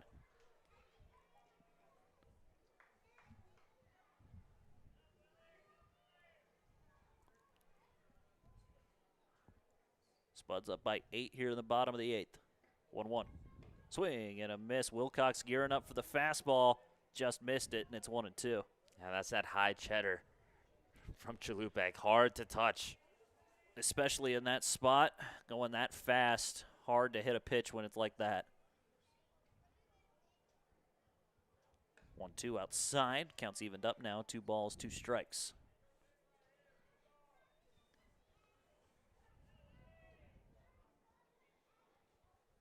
Spuds will be making the trip to Fort Collins tomorrow. Chance to reignite the rivalry that we saw a lot of sparks flying in that first series against the Foxes as Wilcox has to get out of the way of that fastball. We're full now, 3-2. Yeah, I don't think I've seen that many people ejected without a fight in a baseball game ever. And the way that game ended with a 10-run 8th inning to walk off the Fort Collins Foxes, just electric. 3-2, went to the slider, fooled Wilcox, and Chalupek sets down the 3 guys he faces. Spuds retired in order. We'll go to the top half of inning number 9. A lot of work to do for Spearfish if they want to get back into this ball game. It's the Spuds 14 and the Sasquatch 6. You're watching Spuds Baseball on YouTube. If you're visiting Casper for business, adventure, or just passing through town, Best Western has you covered. With clean, comfortable rooms, free hot breakfast, and a staff that treats you like family, you'll feel right at home, whether near or far. With 3 convenient locations, Best Western in Casper is your base camp for everything Wyoming. Book your stay and rest easy today.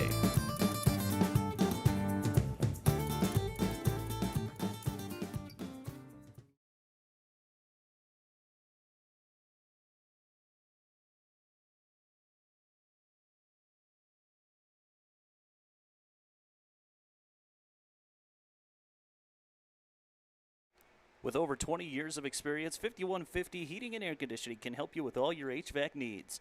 A proud sponsor of the Casper Spuds, they serve clients in Casper, Douglas, and Rollins.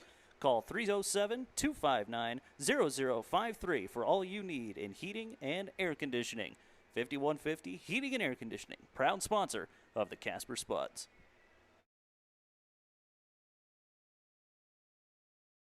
We'd like to take a brief moment to thank you, Allen and Crouch, for sponsoring the Casper Spuds and for helping supply the Casper area with petroleum for over 40 years. Now back to the purple and teal bats cracking on YouTube.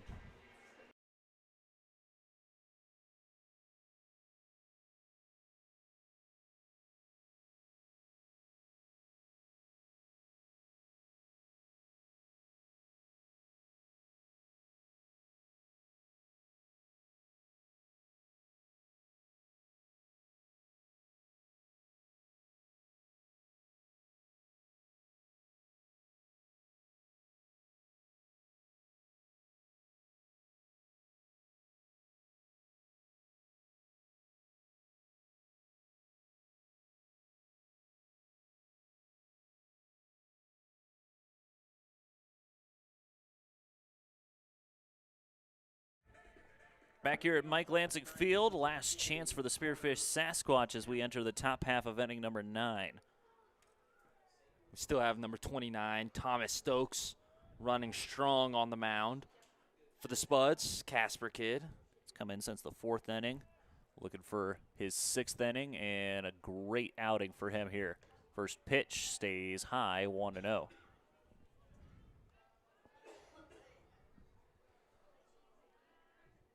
Although, great outing from Stokes, although Jake McMahon would still be in line for the win with the score where it's at. Would he get the save? Pitch misses outside. A 6th-inning save, not likely, but possible. We've seen weirder things. I mean, I've seen long time ago, about 15 or so years ago, when the Texas Rangers played the Baltimore Orioles, beat them 30-3. There was a save in that game, has a swing and a miss, puts the count at 2-1. I mean, he came into the game with a 2-run lead.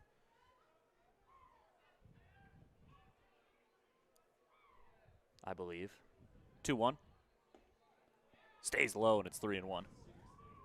Yeah, came into the game with a 2-1 or a 6-4 lead. Back in the top of the 4th inning, and has completely shut the door on him outside of the 6th inning. Next pitch finds the zone. A little backdoor slider there. We're full now, 3-2. As Carter Towns is pinch hitting for Melendrez. This is popped straight up in the air, well out of play. Count stays full, 3-2. And that lands on the roof of the press box. Stuck my hand out there hoping for to be rewarded at least. Unfortunately, was not. Payoff pitch for Stokes. Looking for strikeout number 6. Swing and a miss, and there's one gone. And man, that pitch has been working for him all night. It's been getting a ton of swing and miss against this Sasquatch lineup.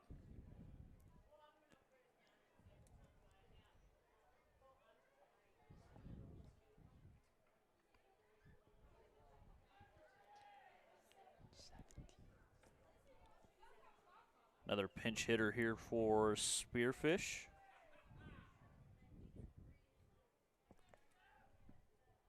Manuel takes strike 1. J.J. Manuel at the dish. Down in the count 0-1.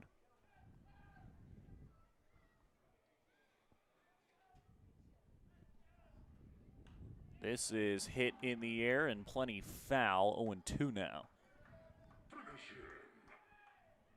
And with that last out, Stokes actually has more innings pitched tonight than he has the entire season beforehand. 0-2. Up and away, 1-2. Just incredible length out of the bullpen Stokes has provided.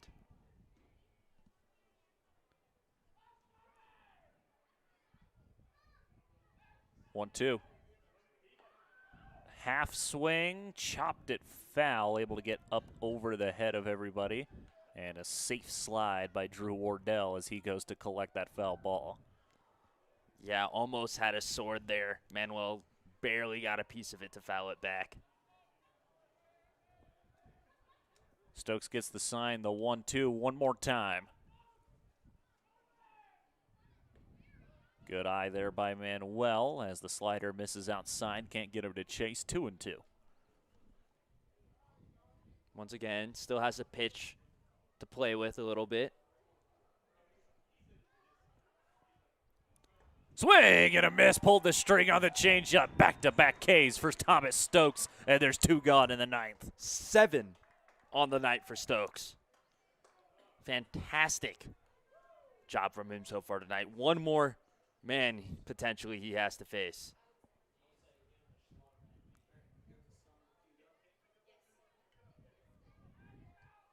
Stokes had 9 strikeouts coming into tonight. Chance to nearly double it if he can strike out the side as that slider comes inside on Wapniowski. and it's 1-0.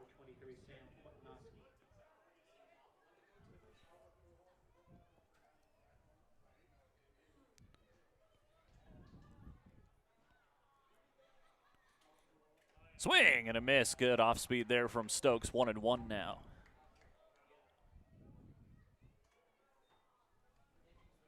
And you can hear in the stadium the energy coming from the dugout in support of Stokes throughout the night tonight, but especially right now with 2 outs in the top of the 9th. 1-1, catches the corner, and it's 1-2. There's fans here on their feet clapping for Stokes. One more strike is all he needs. Stokes comes set. 1 ball, 2 strikes. Here it comes. This is in the air to right. Running after it is Cousins, and he'll put it away. And Nick, that's a winner. That is a winner. What a game from the Spuds tonight. Lots of runs and fantastic pitching, especially number 29, the Casper kid, Thomas Stokes. 6 innings pitched, 7 strikeouts on the night.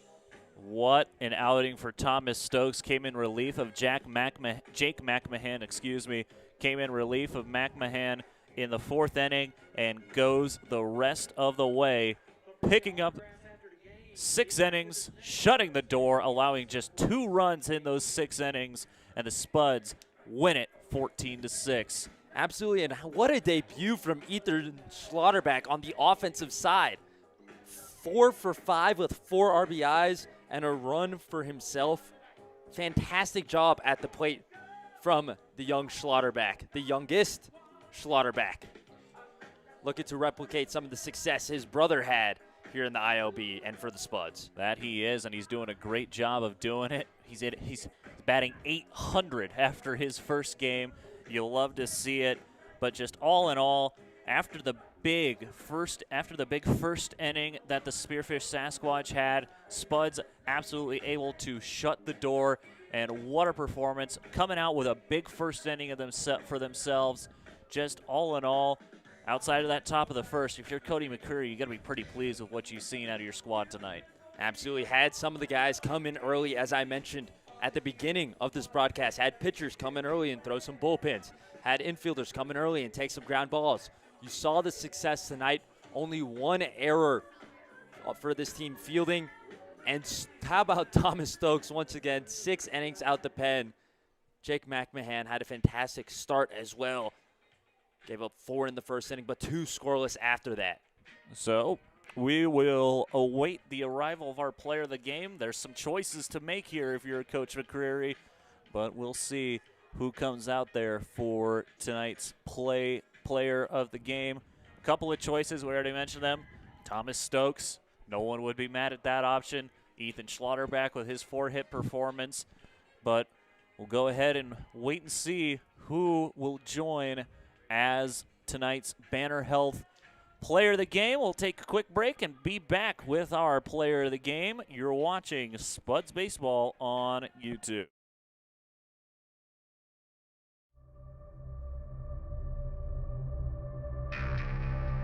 It's the crack of the bat, roar of the crowd, and an ice-cold Budweiser in your hand. Budweiser is the perfect companion to every pitch, hit, and home run. Brewed for those who live for the game and savor the moment. This season, make it a Bud. Budweiser. This Bud is for you.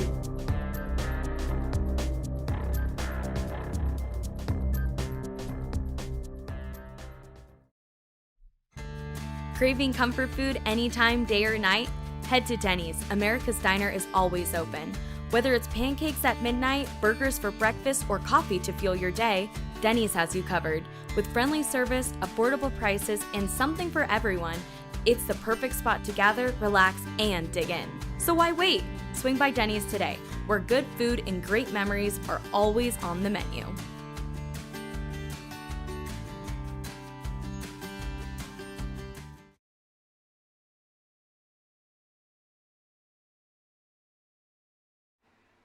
Founded in 1948, Teton Distributors has been serving Wyoming in locations such as Gillette, Rock Springs, Cheyenne, and right here in Casper.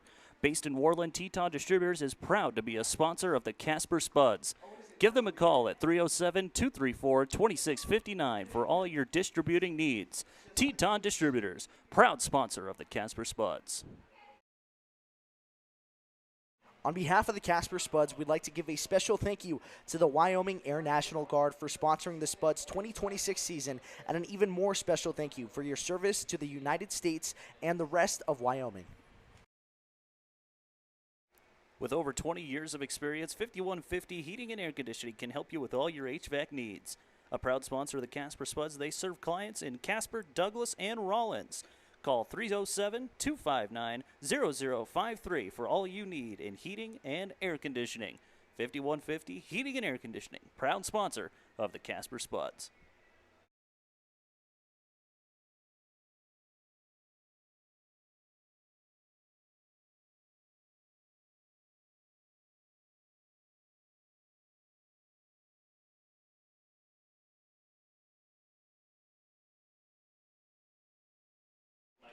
We'd like to thank you, Automotion and Electronics Incorporated, for sponsoring your Casper Spuds for this 2026 season and powering progress through innovation and expertise for nearly 70 years. Thank you again, Automation Electronics.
What's up, Spuds Nation? How's it going? Today, I have one of our player of the games, which means stay tuned because we have another one coming in as well. But this is Ethan Slaughterback. It was your first ever game here for the Casper Spuds here tonight. You went 4 for 5. You had 4 RBIs. It was a great game. Tell us how that felt. Well, first off, getting down 4-0 in the first inning is it's not easy to come back from. So I want to give credit to the team for just keeping the confidence. You know, we kept the energy, and we just put together good ABs, which allowed me to do my part. So we all played a part in it. For sure. And how did it feel being around some new guys, some new teammates, getting to talk with them for a while? Well, I was a little nervous at first. You know, meeting 30 guys, and I barely remember anyone's names, but I'm sure I'll get the hang of it one day. Definitely. And how was the kind of fan and the crowd atmosphere here tonight able to help you guys out? It was awesome. That's fun awesome. Hearing them cheer us on. It's always awesome to have a good crowd. Makes you want to play. Of course.